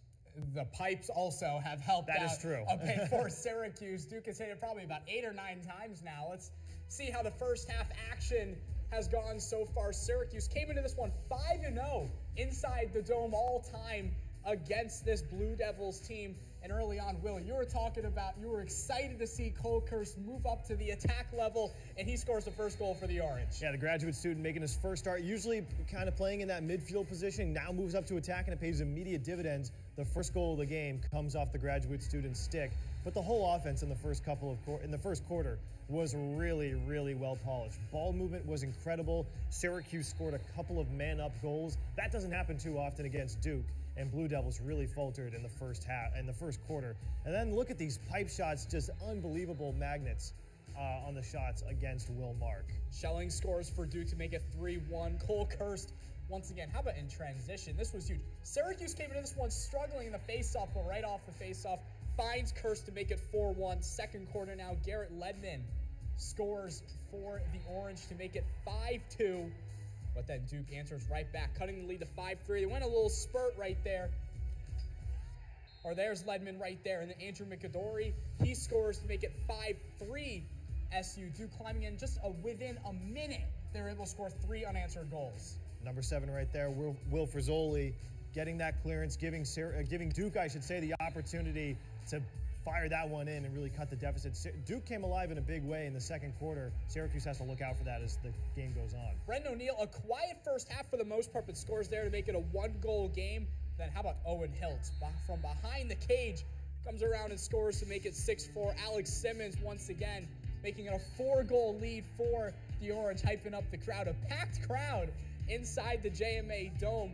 Duke responds to make it 8-5, and then once again, Brendan O'Neill. The quiet half, but did somehow still manage to score 2 goals, 8-6, and that's the score through 30 minutes of play. And for this Syracuse team, they have been really good defensively, but it's also been the fact that I mentioned that the polls have helped out a bit. Duke has missed out on a lot of opportunities, especially in that first quarter. Yeah, well, it is Sunday, so it sounded like church bells were singing inside the JMA Dome. On that first possession alone, it seemed like Duke was hitting post after post after post. Look at all these opportunities that Duke had, and just take a listen. Or no audio on these clubs, I'm so sorry, but Duke was just hitting pipe after pipe. Will Mark getting bailed out. You know, they say the pipe is the goalie's best friend, and that was certainly true for Will Mark. An unbelievable showing by the cage. You figure, you know, every lacrosse cage is 6 feet by 6 feet, so you wonder why Duke, who's one of the most prolific offenses in the country, couldn't find twine in a lot of those opportunities. Both these goalies coming into this game, 2 of the best in the entire ACC, and showing it off a bit today. Obviously, Will Mark with a big game so far. William Helm off to a slow start, but picked it up in the second quarter. Both of them, you know, Mark having the advantage in the saves. 15 already in the first half. Will Mark has been a standout. The LAU transfer has really stood on his head this entire season. But again, I want to point your attention to those 2 power play goals that William Helm has allowed. Going into this game, Duke had killed off 17 of team's 20 man-up opportunities, and Syracuse, on the first 2 that they get, they turn them into goals. So it's really a department where Duke isn't used to allowing too many goals, and Syracuse has exploited that, and they found 2 that way. Duke, the second best man-down defense in the entire country, but it all comes down to Will Mark, who has been spectacular.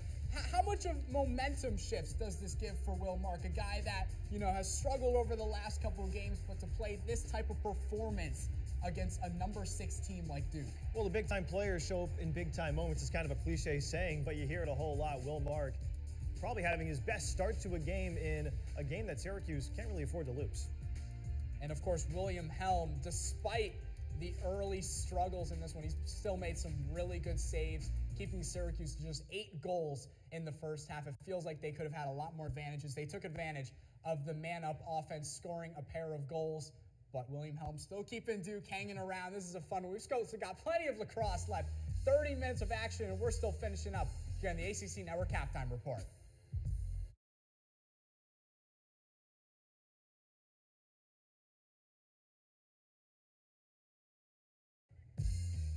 8-6 Orange at the break. A fun 30 minutes of lacrosse has started, but hey, we've still got 30 more, and we're showing you everything that happened in the first half so far. Thanks for joining us on the ACC Network Halftime Report with Will Henschel. I'm Nick Zelias. Syracuse got out to an early lead. Duke crept their way back to make this a ball game. But for Syracuse, it's been some of the other names that have really been stepping up. We're used to the guys in the attack and all that. But how about the midfield making some big names? We're talking about Cole Kurse, Jackson Burtwistle, and Alex Simmons, all of them with 2 goals so far in this one. Yeah, you don't really expect to see these kind of players explode onto the score sheet the way they have. It's usually the guys like Spalina and a lot of the attacking core, but all these guys, and usually designated midfielders, although Cole Kurse playing at attack today, have contributed 2 goals and a whole lot more points. You see the assist coming from Alex Simmons, a whole lot of shots and a whole lot of pressure coming from these 3 players. They've been really the fulcrum for the Syracuse attack that a lot of the other players have fed off of, but it's been those 3 players that have been the difference maker in the first half, and we'll see if they can continue that in the second, but they've been playing with a whole lot of speed, a whole lot of aggression, and it's paid off because they're finding the twine a whole lot. The Orange have been needing that supporting cast to step up, and they've really done that so far in this game against Duke. Lots of implications regarding rankings around the nation. Plenty of teams in action today on a jam-packed Sunday. Syracuse and Duke, of course, a top 20 matchup. A couple others, though. How about a top 5 matchup going into triple overtime? Notre Dame 13-12 over number 4 Maryland. Yeah, you don't see that too often. An unbelievable score end, and it took regular time, 1 overtime, 2 overtime, and finally Notre Dame finding the difference maker in overtime. And how about Virginia 25-8 over Richmond? That is a dominating win for the Cavaliers, one of the top teams in the nation over in Virginia too. Johns Hopkins, who Syracuse faces next week, they fell today as well. Will, if Syracuse, or that is, if Duke wants to come back and pick up a win against this Syracuse team that's looked really good in the first half, what do they have to do? Well, first off, they got to stop hitting the post. That seems obvious, but the lacrosse ball was an absolute magnet in the first half. Seemed like ping, ping, ping everywhere you looked. So they got to stop hitting the post, start finding the twine, and second of all, still control the face-off X. They're doing a whole lot better there. If Syracuse wants to hold on to this lead and pick up the win, what do? They got to keep spreading the ball. They're finding a lot of players to the goal, and they also got to keep their foot on the gas. I'm liking the speed that the Orange are playing with right now. The Orange are playing at a really high rate right now. Not too much you can change if you are Coach Gary Gait. Thanks so much for joining us in the ACC Network Halftime Report. We'll be back on Cuse.com for the post-game show. Give you all the recap you need. Cam and John. Hopefully no more poles are hit in the second half. Enjoy the last 30 minutes. Nick, I think my counter is up to 9, so I think Will is right in saying that Duke hopes it doesn't hit any more posts with John Eads. I'm Cameron Ezer. What an eventful first half.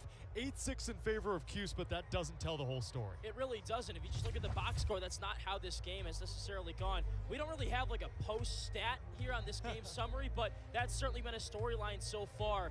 A lot of scoring in that second quarter. It was Syracuse in the first quarter. Duke really picked it up in the second, and the Blue Devils are firing the ball on cage at will right now, more than doubling up Syracuse in terms of a shooting standpoint, and that's something Coach Danowski said he actually wanted to avoid the arrogant shooting where it's like, hey, we're Duke, we're just going to score on every shot we take, right? There's been some smart and not so smart shots in this game for the Blue Devils so far, but Duke really crept back in that second quarter. They're getting back in it. Yeah, Coach Danowski told us earlier in the week that the arrogant shots, that's what happened in the Jacksonville game. The one loss for Duke.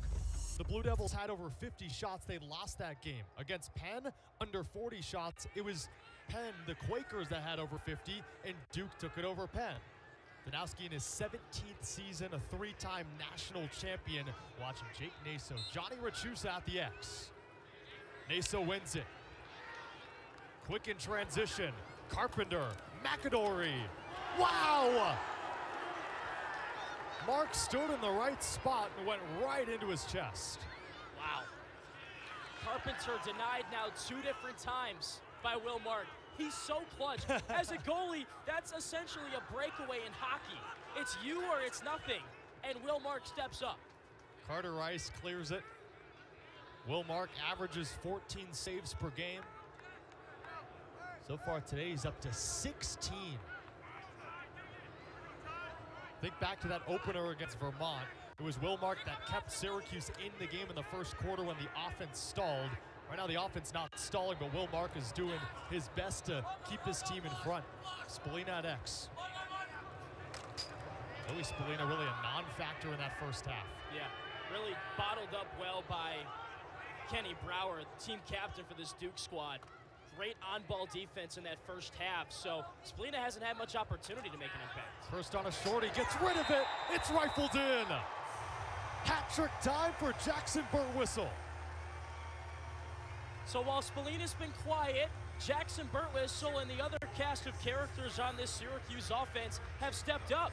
That time, Spallina held, kept the ball hot, kept the ball moving. Cole Kirst again draws the double team. Somebody's open if you're doubled. This time it was Jackson Burtwhistle, and he fires a flamethrower to that top right corner.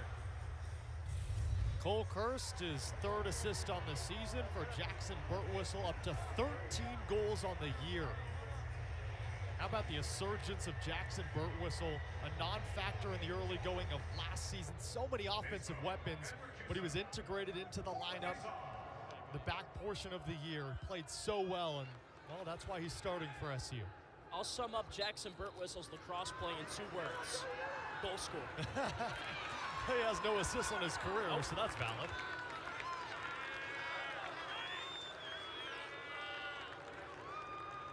Burtwhistle an injury in the fall, but he returned just in time for preseason play. Last 4 games of the 2022 season, how about 13 goals on just 25 shots? And Cam, he's more of an off-ball finisher kind of guy. He wasn't afforded the luxury to do that kind of a role in this offense last year. He had to be the guy. Swim, dodge, row up. Griffin Cook loses the handle. Syracuse 8 goals in the first half. First trying to join the hat-trick party, and he does! First Hattie in an orange uniform. This guy's a bowling ball. You can't stop him. He's so slippery, he'll roll right off you as well. He's a body dodger, he's got excellent hips, and he plays physical. 6'2", 210 pounds, right in your face, Wilson Stevenson. He likes to play physical as well, but Cole Kirst gets the angle, gets to his strong right hand, gets top side. You can't allow that as a defender, and he finds the far pipe. Comes from a long lacrosse lineage. His brothers Connor and Colin, they play at Rutgers. His brother CJ plays at Cornell.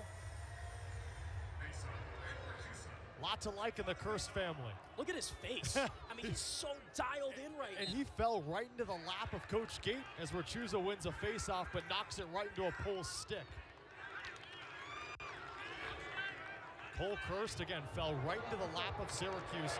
Wanted to be a broadcaster and knew this was the best place to be one. Part of the master's program in broadcast digital journalism, and said, yeah, I'll play a grad year of lacrosse too. Such a rigorous program, especially for the graduate students. So much work. O'Neal fakes it.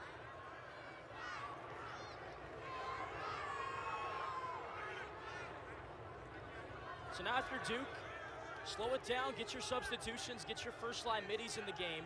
I want to see more from Andrew McAdory. He scored a goal on an off-ball situation, catch and shoot and transition. Haven't seen him dodge a whole lot and create offense that way so far. Shocking to say, because in 4 out of the 5 games this season, he has 4 or more points. That's number 2. This is number 0, Charles Barsamo. Also inefficient McAdory. 1 goal on 5 shots. Turns around on the long pull. A great defense by Alexo. O'Neal fakes it. Looking for a hat trick. Will Mark stonewalls him.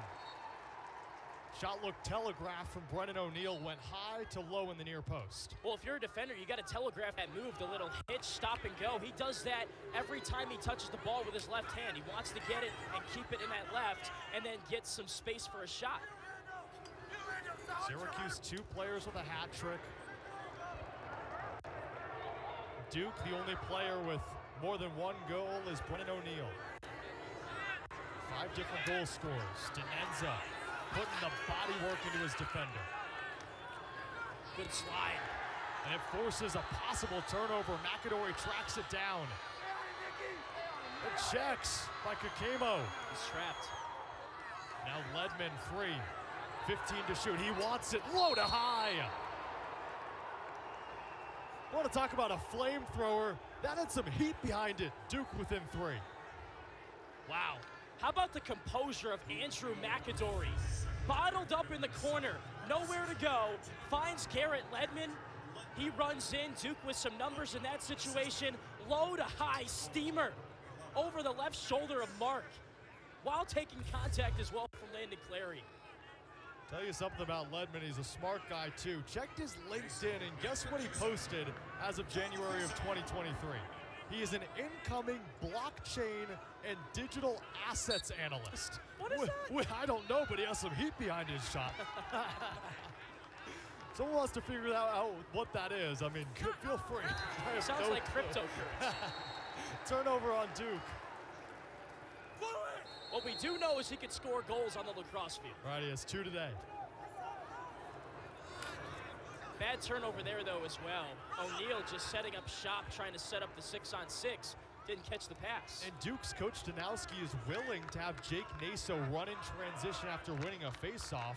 Shocking to think Naso and O'Neal, they've played a lot together. Played back in high school, played on the club team, but just couldn't hook up there.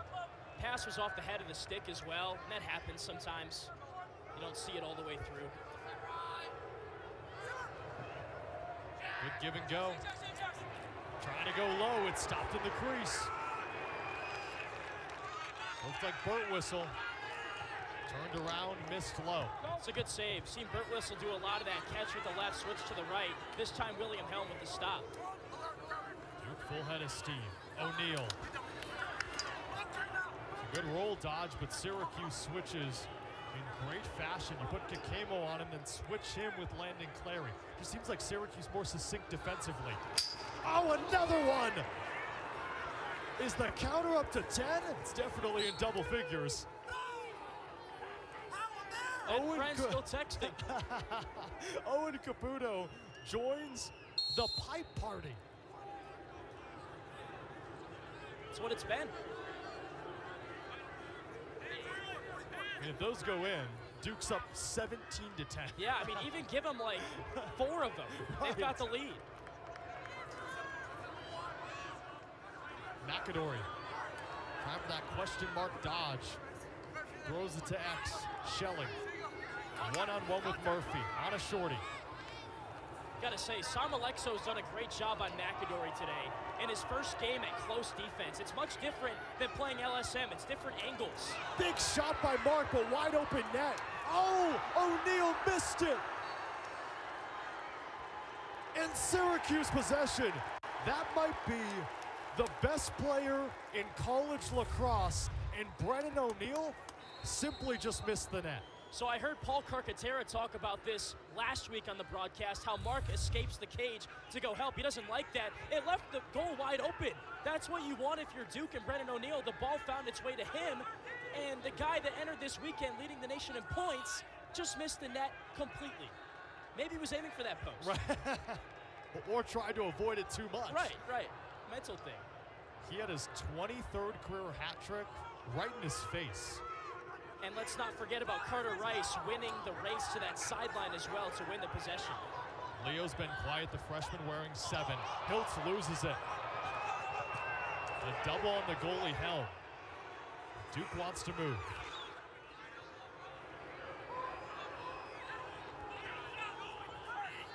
Gray. To O'Neal. That one goes in. So you're telling me Brennan O'Neal missed a wide open net. Maybe he prefers the goalie right in front. Hat trick number 23 on his illustrious career. Maybe that's easier for him. It's in rhythm, catch, dodge, score. I think Brennan O'Neal's getting frustrated, and you saw him take out that frustration on that play right there. Brennan O'Neal scores his first hat trick for Duke, and the Blue Devils within 2. O'Neal, number 23 in just 39 games, but the Cuse still up 2.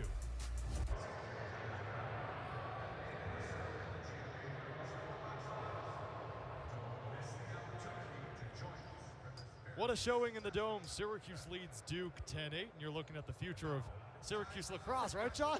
Could be. The hats are on point. You got the merch. This guy's all cozied up.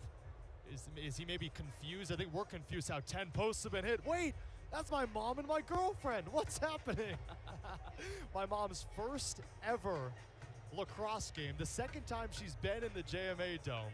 Lainey Goldberg, my inspiration each and every day. And she's here in Syracuse. She's enjoying herself. She said that it's much better in person, much better to watch the game. And I'm trying to teach it to her. I really am. Face-off won by Johnny Rachuza. He'll take it himself. So in that situation, I would tell my mom it's a face-off win, and now it's Syracuse possession. There you go. It's a very complicated sport. Right. Little bits here and there. Big win for Rachuza, though. Just his 6th in 19 tries. If you told me, or Coach Gator, anyone in this crowd, that Johnny Rachuza would be 6 of 19, but Syracuse would be leading, they would take that as a blessing. Yeah, absolutely. Wow, what a grab. Cole Kurse, the acrobat? Dino Babers, wide receiver. Well, they are playing in the JMA Dome. Kurse with 3 goals, one-on-one with Stevenson. Spallina dropped it. And a good trail check. Keith Boyer, he swallowed up. And now in the stick of number 33, the captain, Tyler Carpenter. That was the best chance for Joey Spallina to score so far in this game. Double team on the far side. He had an open run to Cage on the near side if he could just catch the pass. Joey Spallina's looked different today. I haven't seen him struggle this much in his career. Yeah, you think back to Vermont when he had 1 goal on 15 shots, but the thing is he still had opportunities in that game. He really hasn't at all in this game, and that's really a big testament to the play of Kenny Brower. Joey Spallina, no shots. Does have 2 assists, so has points on his ledger. But Joey Spallina, no shots. In 4 out of the 5 games this season, at least 7. Duke's done a great job. Sometimes that's your role, though, as a player behind Cage at X. Sometimes you're a scorer, sometimes you're a finisher, sometimes you're an assister. You're the quarterback of the offense. Number 8 in white and blue, the reserve, Jack Peppendick. Good switch. This is a mismatch, though. McAdory on a shorty. Spins away from Murphy. 10 to shoot. McAdory's got to move. He just realized it. Across the crease, missed high. Syracuse takes it. Dyson Williams thought he won it easy, and then a long pull came up behind him, dove, and won that. That's Landon Clary. Is that Landon Clary, or is that Superman out there? That was unreal. Because Dyson Williams was jogging toward it. Yeah. And at that point, I thought, okay, 5 to shoot. He's willing to give possession to Syracuse. No, he was just nonchalantly approaching the ball as it went out of play. But it's not about who's closer to the end line. It's about who's closer to the ball. But Syracuse fails to clear. Offsides on Syracuse on that far side. Brennan O'Neill, full head of steam. Williams is first.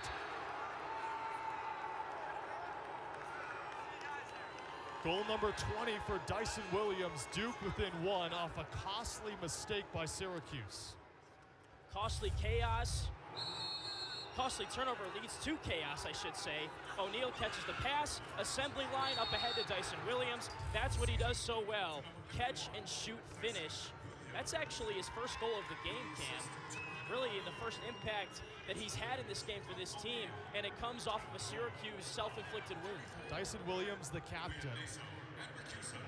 Coach Janowski has to be excited about that. Dyson Williams, his dad, Sean Williams, played in the National Lacrosse League for 17 years. And funny enough, when Gary Gate went into retirement in 2006, as Duke moves quickly, they hit another post. That's number 11. Gary Gate went back to the NLL in 2009 and was an all-star for the Rochester Nighthawks. Guess who he was an all-star with? Gary Gate with Sean Williams, Dyson's dad. So relationship between those two dating back all the way back to 2009. He's also a NLL Hall of Famer as well. And the general manager of the Las Vegas Desert Dogs. Wide open, Balsamo misses high. Maybe he was thinking about a desert dog there. I'm just trying to think what that mascot could be. Right, that's fun. Right now, Syracuse putting a lot of pressure on its defense, Cam. The next chance the Orange have on the right side of the field, got to slow it down and let the defense get a bit of a break. It's unraveling a little bit. Under 5 minutes to go, third quarter. Ledman to O'Neill. Good check. O'Neill finds space and ties things up. Duke scores 3 straight, all of a sudden 10-all. How did he keep the ball in his stick? Brennan O'Neill absorbed the contact on this play, kept it in his crush, kept it in his mesh, off the feed from Ledman, beats Clary, somehow tucks it away, hides it from Clary, rolls down, goal line extended, and then hits the top left corner. Coach Petramala can't be happy with the one-on-one defense from Landon Clary there. You've got to force him down, goal line extended, take away his angle, and most certainly take away his left hand there. Brennan O'Neill, 4 goals, 2 assists, up to 6 points. One of the many on this field that played for Team USA in the Lacrosse World Championships in Ireland, a win for the U.S., and is the only collegiate player on the U.S. men's national team this upcoming summer. So he won the gold with the under-21s in the U.S. men's national team. They welcomed him on the team, the only collegiate player on the team for this upcoming summer. It makes sense. He's a big body, and it just looks like he plays older and more mature than he is. I mean, he's taken over. He's been involved in the last several goals for Duke, and it's the biggest reason why the game is tied. He's up to 6 points now. Had 3 last year on 3 goals. Syracuse is led by 4 on 3 different occasions. 5-1, 8-4, 10-6. Schelling had the first goal for the Blue Devils. That feels like forever ago. These face-off wins coming back to bite the Orange. They've won 15 of 22. McAdory wide open, O'Neill. One dodge to Caputo. Great passing and a score. And that's why they're number 6 in the country. Duke from the depths all the way back in front for the first time today. This is team offense from the Blue Devils. The ball goes around the horn.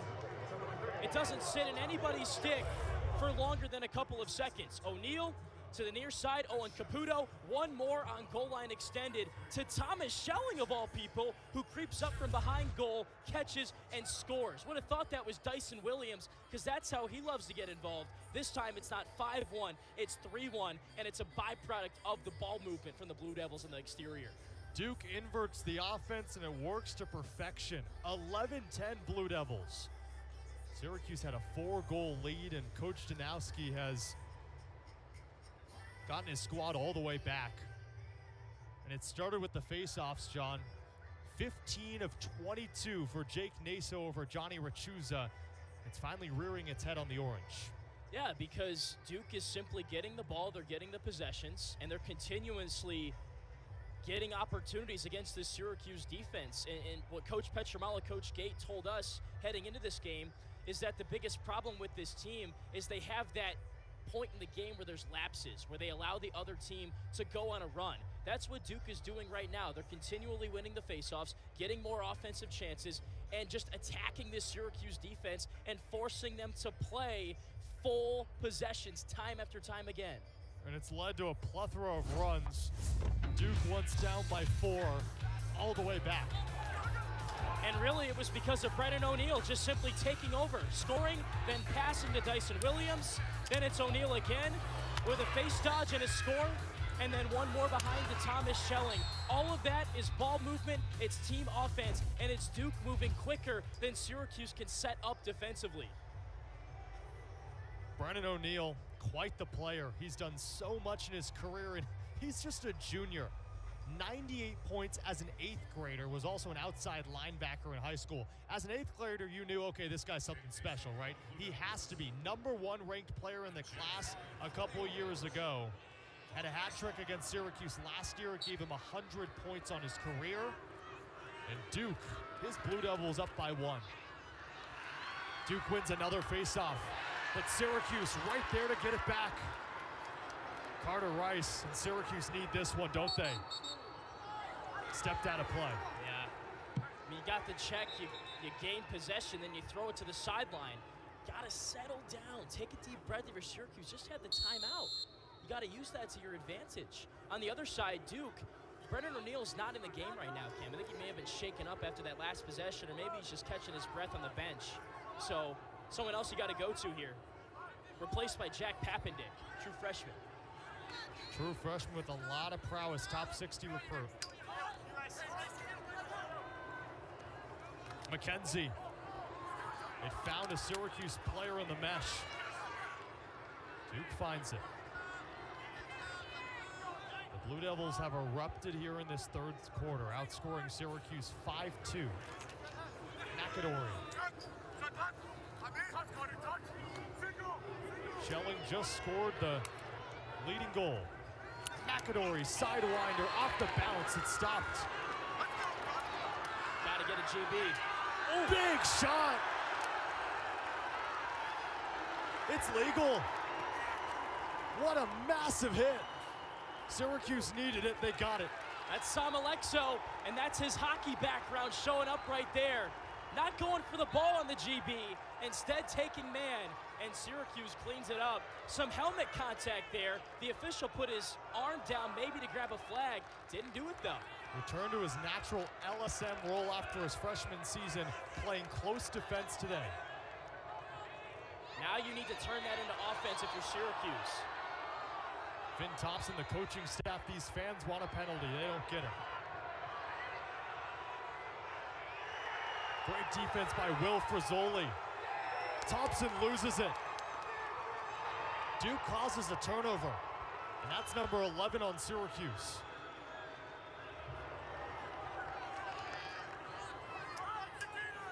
O'Neal, 6 points, looking for 7, and wide. Minute 24 to go, third quarter.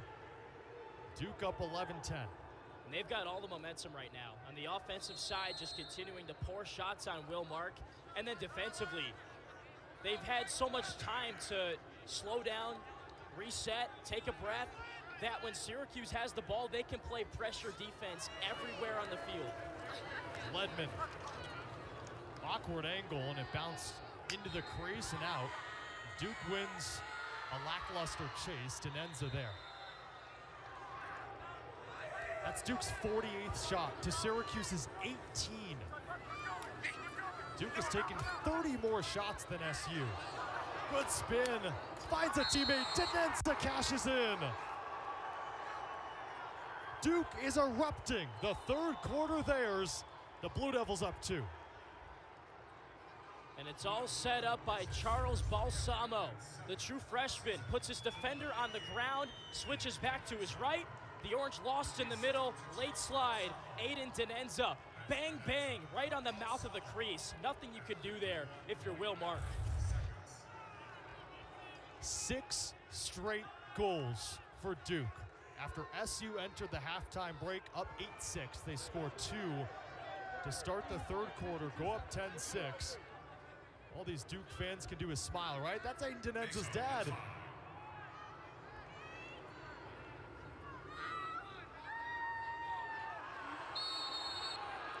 Face-off violation, Duke wins it. Just can't happen if you're Syracuse. It's just continuing to snowball. And now Duke can hold for the final shot of this quarter. What once was a 10-6 Syracuse lead, the Blue Devils have scored 6 straight. This isn't new for Duke. The win over Penn last week, Duke rattled off 8 straight goals after Penn went up 2-0. And the difference, this is a second half barrage. Right. Then the Quakers made it interesting in the second half and almost came back.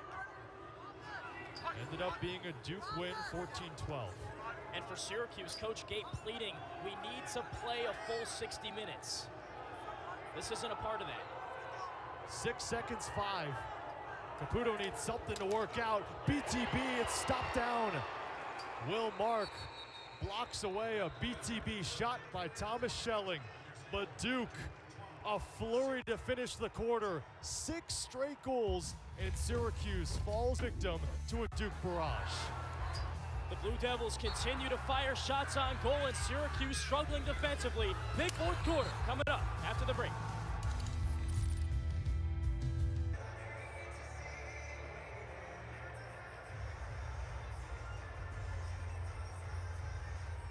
Start of the fourth quarter, Duke leads Syracuse 12-10 in a day and month of remembrance for Syracuse fans. During pregame warm-ups, the Orange wore shirts representing the 15 for Life Foundation in honor of Rob Kavovit, who took his own life just 2 years ago in March of 2021, and just a couple months later, his family launched the 15 for Life Foundation. Its mission is to better equip people of all ages to recognize depression and mental illness potentially affecting themselves, family, or friends. And Rob Kavovit, all about family, number 15, because in his family, 1 girl, 5 boys. He was just 45 years old, top 10 in points at Syracuse, and every day, if you're in the Syracuse community or even beyond, in lacrosse, you're always thinking about Rob Kavovit. Syracuse hoping to pose a fourth quarter comeback after a third quarter collapse. 6 straight goals for Duke after SU went up 10-6. Well, that's a great way to start in that quest. Win the faceoff to open the fourth quarter. The Orange really struggled there in that third, and it allowed Duke to get back in, then take the lead because of ball possession. Syracuse 8 of 25 from the faceoff dot. Johnny Rachuza sitting around 43% faceoff win percentage. Jake Naso up above 50%. Roa gets the step to Cook. You got the much smaller Griffin Cook against the long pole Brower. Means you have some space behind X. Cam, haven't seen or heard much from Owen Hiltz in this game, along with Joey Spallina. Perhaps that changes in the fourth. His ability to shoot and then also set up the offense with his good passing. Roa on his left, rings the pipe. Spallina chases after it, and Duke, after hitting 10 or maybe 11 pipes, they're on the right end of it. Syracuse hits its first. Long pull in transition, Brower. O'Neal with 4 goals. McAdory wide. That was a 4-on-4, Cam, but Brennan O'Neal and Duke turned it into a 4-on-3 with quick ball movement and almost a goal for McAdory in transition. Coach Gade has applauded his team's great sticks, their camaraderie. Duke, you can say much of the same. 4-1 on the season, first ACC game today. Balsamo, a new face. And they've been in these close games already this season. You think about Jacksonville, the game against Denver, where they had to win in overtime thanks to Brennan O'Neal. Also Penn last week, so they're ready for this. Last 3 games have been decided by a total of 4 goals for Duke. O'Neal on Clary. Under 30 to shoot. Watch top side here. On a shorty, Carter Rice, one of Denenza, pass inside. Syracuse comes up with it. Max Rosa out of the pack. Look out from behind. Short stick defensive midi comes out of the mesh. So Denenza got what he wanted there. Left to left dodge, got on top of Syracuse's D midi. Just couldn't connect on the pass, but if that works out to perfection, it's a catch and shoot from right in the slot there. Syracuse needs to take that away from Duke's offense. Alex Simmons on with Jackson Burtwhistle. So Simmons moved to the midfield, Cole Kirst to attack. It resulted in 2 Simmons goals. And for Cole Kirst, he has a hat trick. This is like that Vermont game, same set. Nullified. Syracuse with a crease violation off ball, not even involved in the play, and it wipes it all out. Now numbers for Duke. Kick starts Duke's transition. O'Connor. And now Duke can slow things down and get favorable matchups on the field. They'll do it quickly. Frizzoli off, Caputo on. Another short stick off the field, that's O'Connor. In comes Ryan McKenzie and Thomas Schelling. Second line middies. McKenzie. Duke just getting that first step. Yeah, but Syracuse countering well. O'Neal, great move. Showing, hedging, giving a check, and staying home. It's worked. Where Syracuse has failed today is its own mistakes. Caputo rips it wide. Duke keeps it. Andrew McAdory closest to it.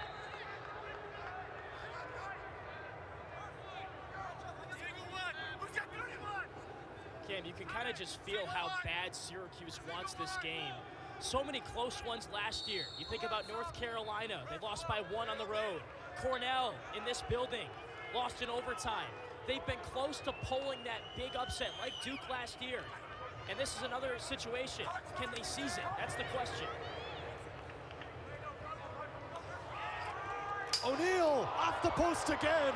Number 12. If this were an all-star competition for sharp shooting, Duke would win. Now they're winning the game as well. I've never seen this before, this amount of posts in a game. Duke, 12 goals, and they've hit the post 12 times. We're at a loss for words. 53 shots, 32 of them on goal. That's very efficient. Probably half of those off the pipe. John, who are you looking to make an impact on this Syracuse offense possession? Well, there hasn't been much for Spallina, nor has there been for Hilt, so somebody else. Perhaps a Finn Thompson. Into the crowd. That's a mistake. Boyer comes out of it. Great stick check. Yard sale. Unfortunately, we don't have the facilities to go down and pick up that stick. Nor do I have money to afford that stick. I would buy it. I need a new one. That was Owen Hiltz on the check. Maybe it sparks his offense. Burtwistle, he's been quiet lately. Has a hat trick, but we haven't mentioned his name that much. Past his third goal. You know, this reminds me of the Maryland game for Syracuse. That defense didn't slide much at all. It was more so about the dodging, so Syracuse has to win one-on-one. Hiltz has yet to take a shot today. Can't find the ball in his cross.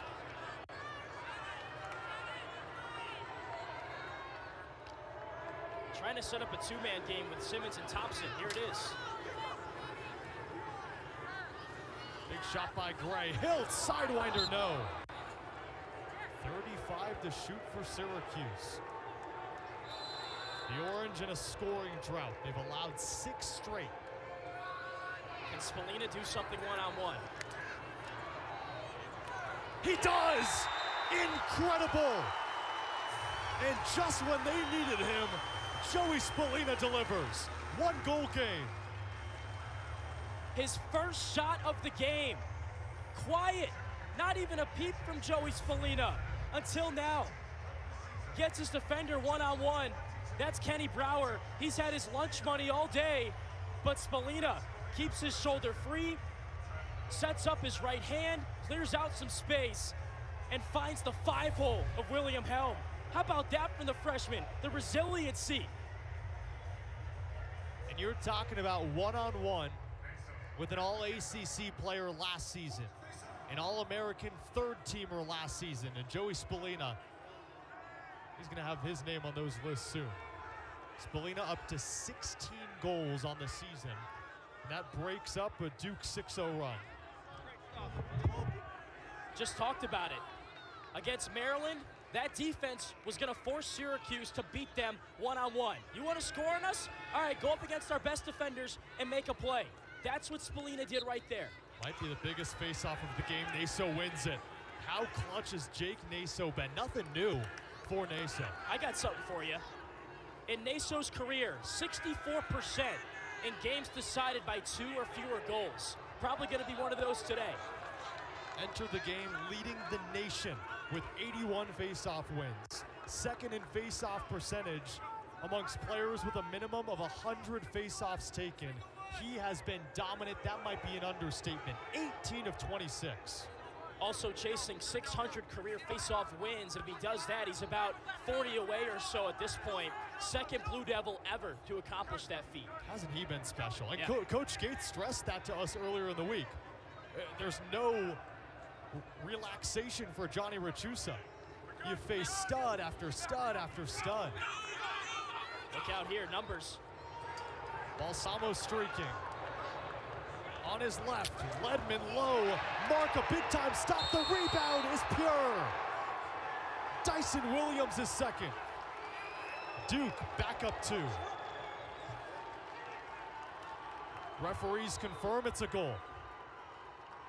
So this is when lacrosse becomes similar to hockey.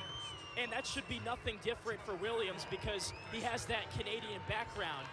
So Balsamo charges in, forces Syracuse into a bit of a scramble mode defensively. Over to Ledman. He's got space for a shot. No. Mark makes the save, but then Williams has the wherewithal to scoop it up and then bang it in off the rebound. That's not a pretty goal, but it's a big one in a big game, and that's what Williams does. He finishes plays and stays scrappy right in front. Now all eyes on the face-off top. Jake Naso, 18 of 26 against Johnny Rachuza.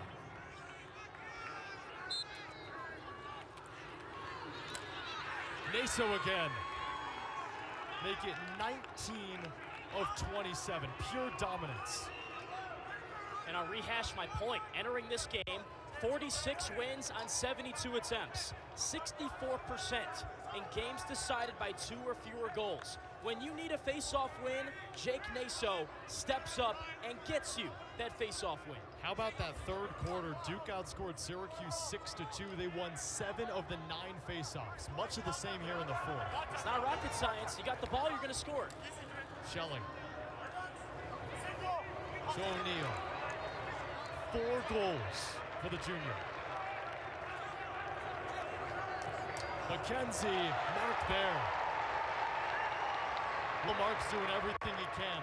How about 22 saves? Are you kidding me? 22. That's a season high. He set a record at LIU with 30 saves in a game. Maybe he does that. 30. Murphy stays on the field. That's not the shot you want. You have a reserve short stick defensive midi taking a shot in the most crucial time with 7 minutes remaining. And the Syracuse bench basically just kind of symbolized that. Coach Petramalo, with his hands above his head, was not happy with that shot selection. What a move. McAdory can't finish. Just giving Duke way too many chances to start to make this lead grow to a point where it's insurmountable. You're giving them the opportunity. You're giving them the hammer with the nail in place to hammer home the final nail in the coffin in this game. 56 shots for Duke, 23 for Syracuse. Duke has scored 7 out of the last 8 goals. 4 out of the last 5 games between these two squads within 1 goal.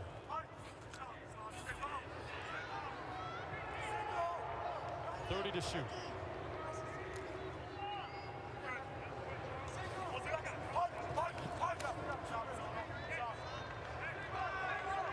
ISO. One-on-one with the shorty Murphy. One of the best recruits in the freshman class. Look at him sachet. Balsamo plays with his food, 10 to shoot. Now 9, Duke realizes it. Wow, Mark made the save, number 23. The shot clock resets, Duke will take it. That might be best case scenario. Gary Gate with his hands on his head. Coach Petramalo's hat is off of his head. That's been the Achilles heel today, amongst other things. 35 ground balls for Duke, 21 for Syracuse. And it's the key ones like that that are really magnified when you watch this game start to finish. Tenenza has a shorty. Duke willing to dwindle down this shot clock.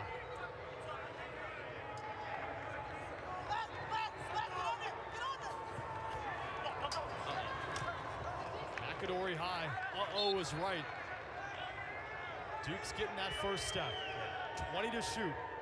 Under 5 minutes to play. Duke on a 7-1 run. Thing about McAdory, too, is he knows what his next step is going to be. He was shoulder faking before he even shot that ball. He knew he was going to go high with the release. Tenenza throws it away. Syracuse needs a clear. They need it desperately. Uh-oh. Kirst. Coach Gate holds his hands up, tells his players to stop. Griffin Cook on the field. Luke Roa on the field.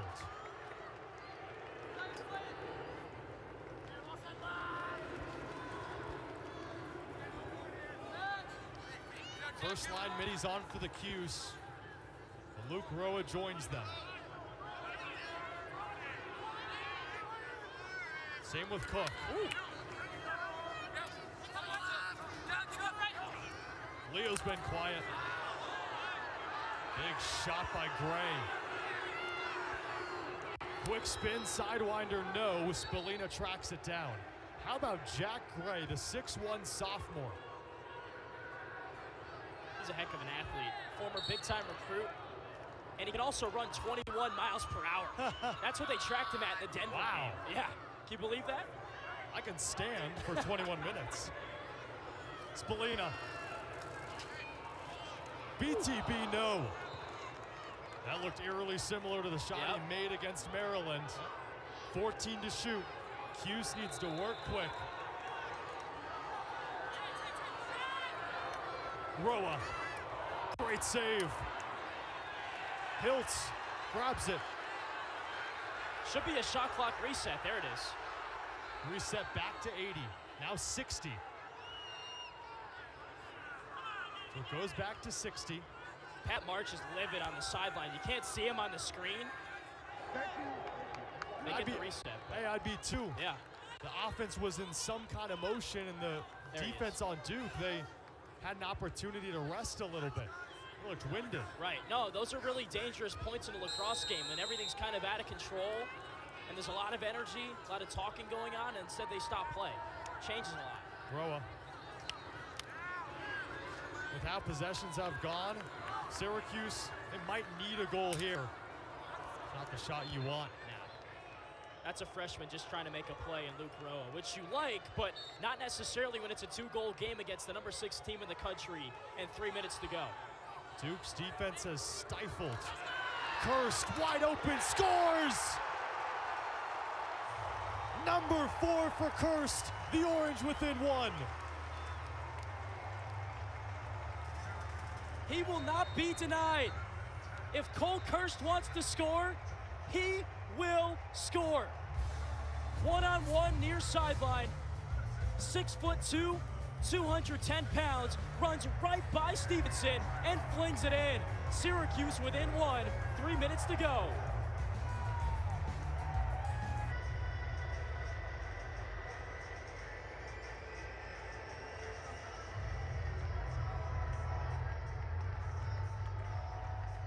One-goal game in a place the Duke Blue Devils have never won before. 0-5, Duke up by 1, thanks large in part to a big-time run, but Will Mark has been there for the Cuse. He's made some massive saves, especially in this fourth quarter. And while Syracuse is getting basically doubled up in the shots category, Cam, they've picked their spots well and taken advantage when they've had those opportunities. That's what we just saw with Cole Kirst. He's having a whale of a game right now for Syracuse. Cole Kirst, the grad transfer from Lehigh. 4 goals, 1 assist, 5 points, season high in Orange. Naso wins it. What a huge win in transition. O'Neal, step down, stops his motion. There it is, mark number 24. I think O'Neal's getting a little too trigger happy, Cam. That's now 4 goals on 13 shots, starting to find some of that inefficiency he suffered from in last year's game. Should have slowed it down there. Wasn't a great shot to be had. It was 6-on-6. Take your time. You've got the 1-goal lead. Now instead, Syracuse with a chance to tie it up. 4 out of the last 5 games between Syracuse and Duke. 1-goal games at the finish. This could be the same. Kirst, he's open. Pass it away. Hiltz, one more. Flag flies right when Helm scoops it up.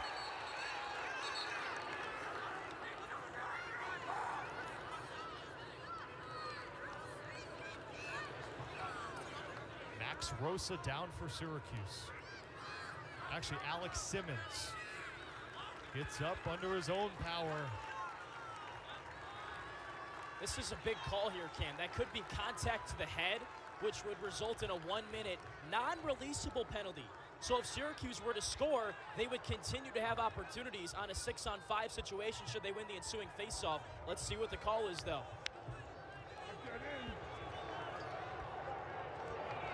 Personal foul on blue. 2-9, cross-check. 1 minute, full time. That's exactly what it is. Big time call. And it's on one of the best, Kenny Brower, the captain. So Hiltz inside to Simmons. Really didn't need to do it if you're Brower, because Simmons was on the ground, didn't catch the pass. And Syracuse awarded the penalty. Now that man up unit back in the kitchen. They move quick and score! Tie ball game! Finn Thompson, the freshman.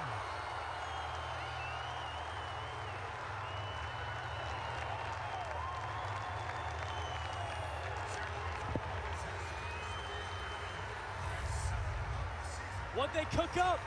Little Finn Thompson. One-time finish on the crease. Canadian to Canadian. One fake finish. Top cheddar. Beautiful. A play worked to Gary Gate perfection. Finn Thompson wants to hear it. 4 seconds into the man up. They catch Duke sleeping. And for Thompson, didn't have much all day. That's his first goal on his third shot. In Syracuse, still 56 seconds left in the man up if they can win this faceoff. Big one for Rachusa. It's still loose. Rachusa lost his stick. Syracuse has it. Under 2 minutes to play fourth quarter. And a timeout for SU. Coach Gate needs to catch his breath. I think everyone needs to. Listen to this place.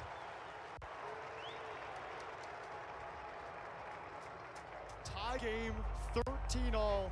Less about Coach Petramala's crew, more about what Coach Pat March can draw up.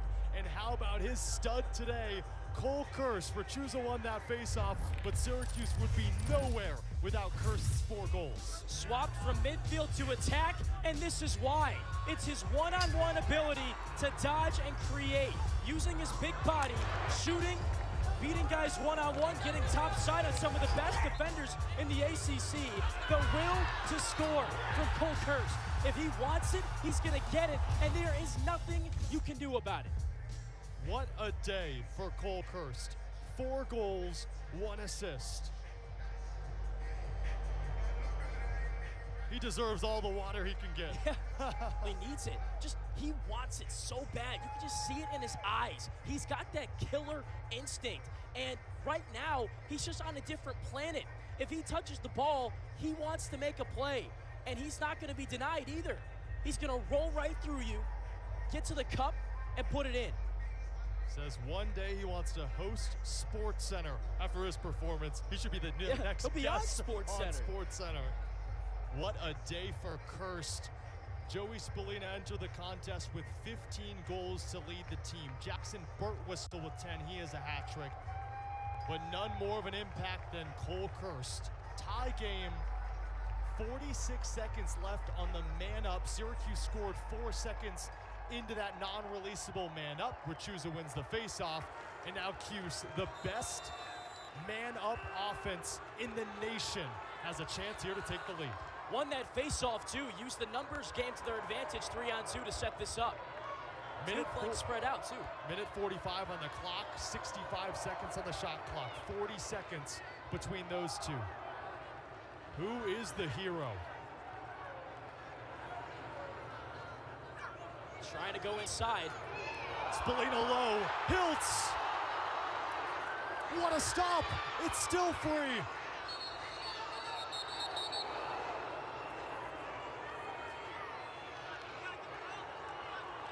It's called a foul on Syracuse. Duke takes it. What an opportunity. Believe we got an interference there. Helm trying to scoop it up. Somebody contacted his stick in the crease, which you can't do in that fight for the ground ball. That's a big win for the Blue Devils. Hiltz had a chance at a rebound. What a dangerous pass. Cole fighting for it. Whose is it? It's out on Balsamo. Timeout by Duke. Need a little clarification on whose ball it is. The referees pointed intensely to Charles Balsamo. So I think he scooped up the ground ball and then got the timeout call while he had possession. So that's a veteran move by Coach John Danowski.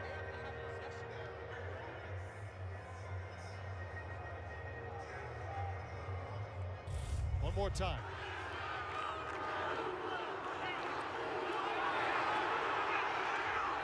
There's no possession there. Simply no possession, wasn't even in the stick of Balsamo. So there should be no timeout awarded. You need possession of the ball to get the timeout, and that's probably what Coach Gate is wondering right now. That's why he's standing as close to the referees as he's allowed to stand. Got the greatest player in all of lacrosse, wondering why. One of the best coaches in all of lacrosse, hoping it's in its favor. Wow, that's a pivotal call in this game. And with the shot clock at 61, essentially off with a minute 1 left, Duke keeps possession. Brennan O'Neill has had quite the day to give Duke an opportunity to win it. He's getting the ball here, and it's because he makes plays like this. Gets to his left stick, his dominant hand, and he can just absolutely rip it. Only scored 3 goals on 10 shots last year. This year he's got 4 on 13. And Syracuse really has had no answers for him when he's taken it himself one-on-one and scored. I mentioned this before. Scored the game-tying goal against Denver to send it to overtime. Then, less than a minute into that overtime session, scored the game-winning goal.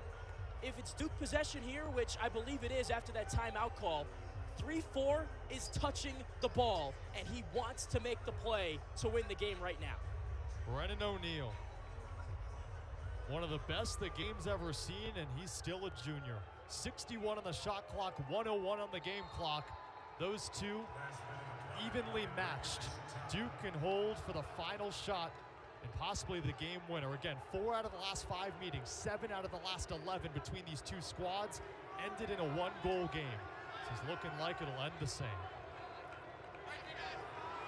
So it's basically right on par, shot and game clock, so not much of a factor.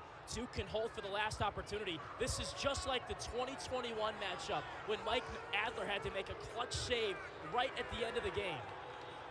Will Mark, 24 saves. Duke along with that has hit 12 pipes. McAdory, 20 to play. Here he is. They want it with O'Neill. A shot, Mark saves it. Save number 25. 10 seconds to play, Syracuse loses it. It's still loose. Who's gonna pick it up? It's Cuse. And that'll run out the game clock. We're headed to extra lacrosse. Overtime action between Duke and Syracuse. The 4th overtime in the last 6 games. Let's take another glance at that last possession. Syracuse, a great defensive effort. Will Mark save 25. So it was Denenza who fakes, then gets the angle and shoots. That's high to high. That's easy for Mark. He holds in crease. Williams applying the pressure. And then he gets a piece of that pass. He was trying to just send it to the other side of the field to waste away the clock. McAdory a chance. Nick Kakemo, though, over the top to take it away. And that's how it ends. My, oh my. An instant classic brewing right now in Central New York.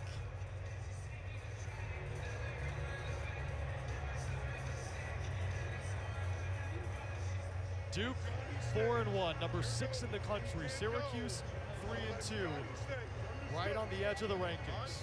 And we got Carter on the way. We'll take Sal, you're up on the way. And Kamo. And don't be surprised at Kamo. Yeah. If they go after you with 2. Right? All they wanted to do there was they went to the highway and they bring up picks. Remember, we gotta get him through that pick. Understood? If we can't get him through it. The last Syracuse player to score an overtime goal, Brendan Curry against Duke, March 24th of 2019. He remembers. Coach Danowski hopes that's not the case today. Duke already an overtime win this season against Denver. Jake Naso won the faceoff. Brennan O'Neill capped things off with a game winner. Duke in conversation. Syracuse players on the field. Sudden death. First to score wins. So you mentioned this before, the 4th different overtime matchup since 2016. Syracuse 2-1 in those scenarios so far, have won the last two. One back in 2019, that Brendan Curry goal you just mentioned, and then the other back in 2017, a 12-11 win for the Orange.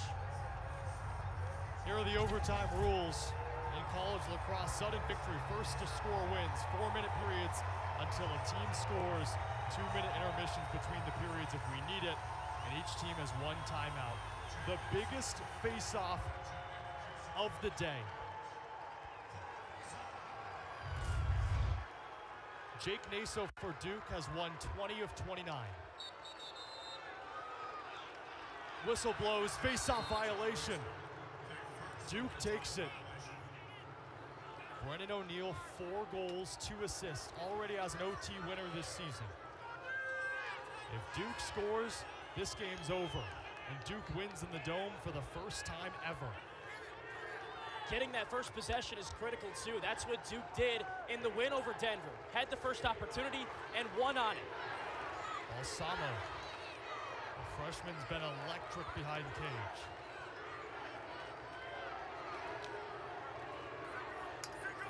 They keep a shorty on him.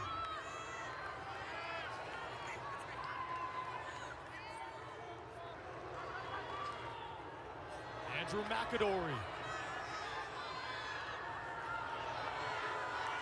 O'Neal spins, wide open McAdory, good double, ball loose. Gotta recover. 20 to shoot. Good recovery by Syracuse. But McAdory has a shorty. McAdory inside, what a save! Rebound loose. It's a shot, so the shot clock resets. A save by Will Mark, timeout Duke. Wow, Andrew McAdory right on the doorstep, spun past 2 defenders, and McAdory is denied. Will Mark with 26 saves. Andrew McAdory, like Houdini. One-on-one with a short stick, that's Carter Rice. Spins by him, through 3 Syracuse defenders, splits them, and then fires it off the leg of Mark. Gets it back to his right hand. Rice allows him to go that way. Alexo leads with the stick and misses. Mark stands it up though. Then Dyson Williams had a chance to scoop it up and score a rebound goal like we've already seen him do today. But the Orange do well to collapse. But again, talked about the ground balls. That's the 39th of the day for the Blue Devils compared to 24 for Syracuse. And it allows the possession to continue after the timeout. Coach Danowski, 17 seasons. 447 career victories. All he can do is watch. His resume is so long it will probably fill up 20 pages. What's not on there? A win at Syracuse. That's what they're trying to change right now. First matchup between these two in the Dome, 1994. Since then, a total of 5 matchups in the Dome. SU is 5-0. And who would have thought? It's the player that didn't start his career at Syracuse that's been a godsend. Will Mark with 26 saves. Said this before, set a record at LIU with 30 saves in a game against Bryant. Perhaps goes back to the wheelhouse, performs a similar feat here. Not a 30-point basketball scoring output. Maybe a save output, though, by a Syracuse goalie one day after a basketball game. Might be just as good. If not better. Sudden death. If Duke scores, the game's over.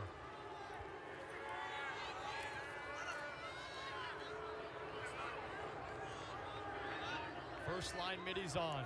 Ledman.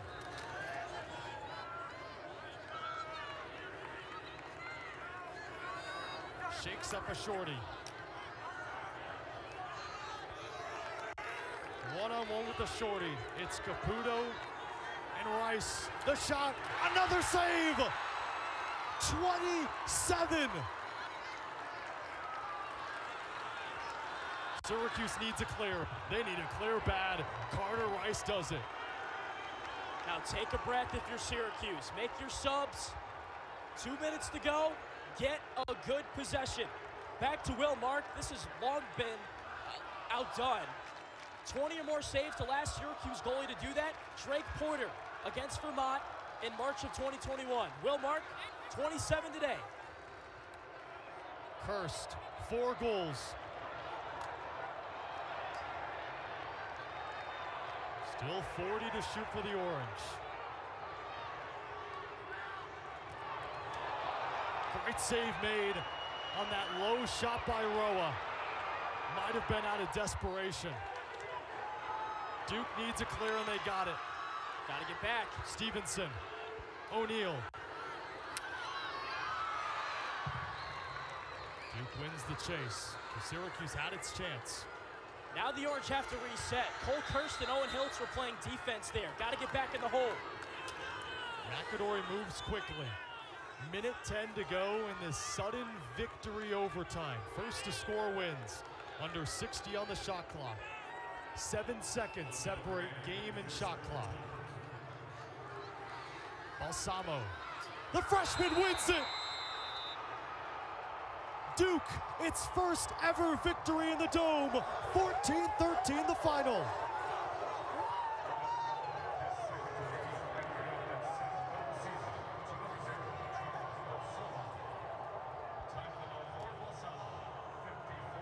Smooth like balsamic.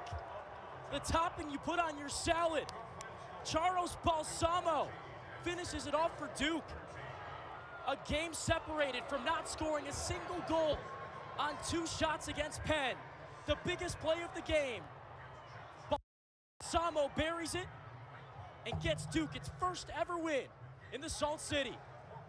Will Mark did everything he could, but he couldn't stop the freshman.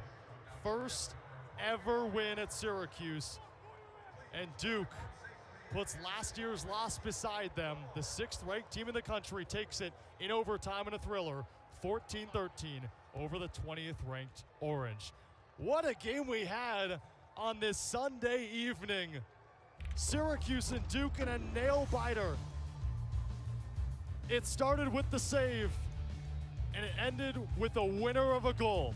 For our producer, Christian Hennessy, our statistician, Sammy St. Jean, with John Eads, I'm Cameron Uzair saying so long. Duke, big-time winners in the Dome.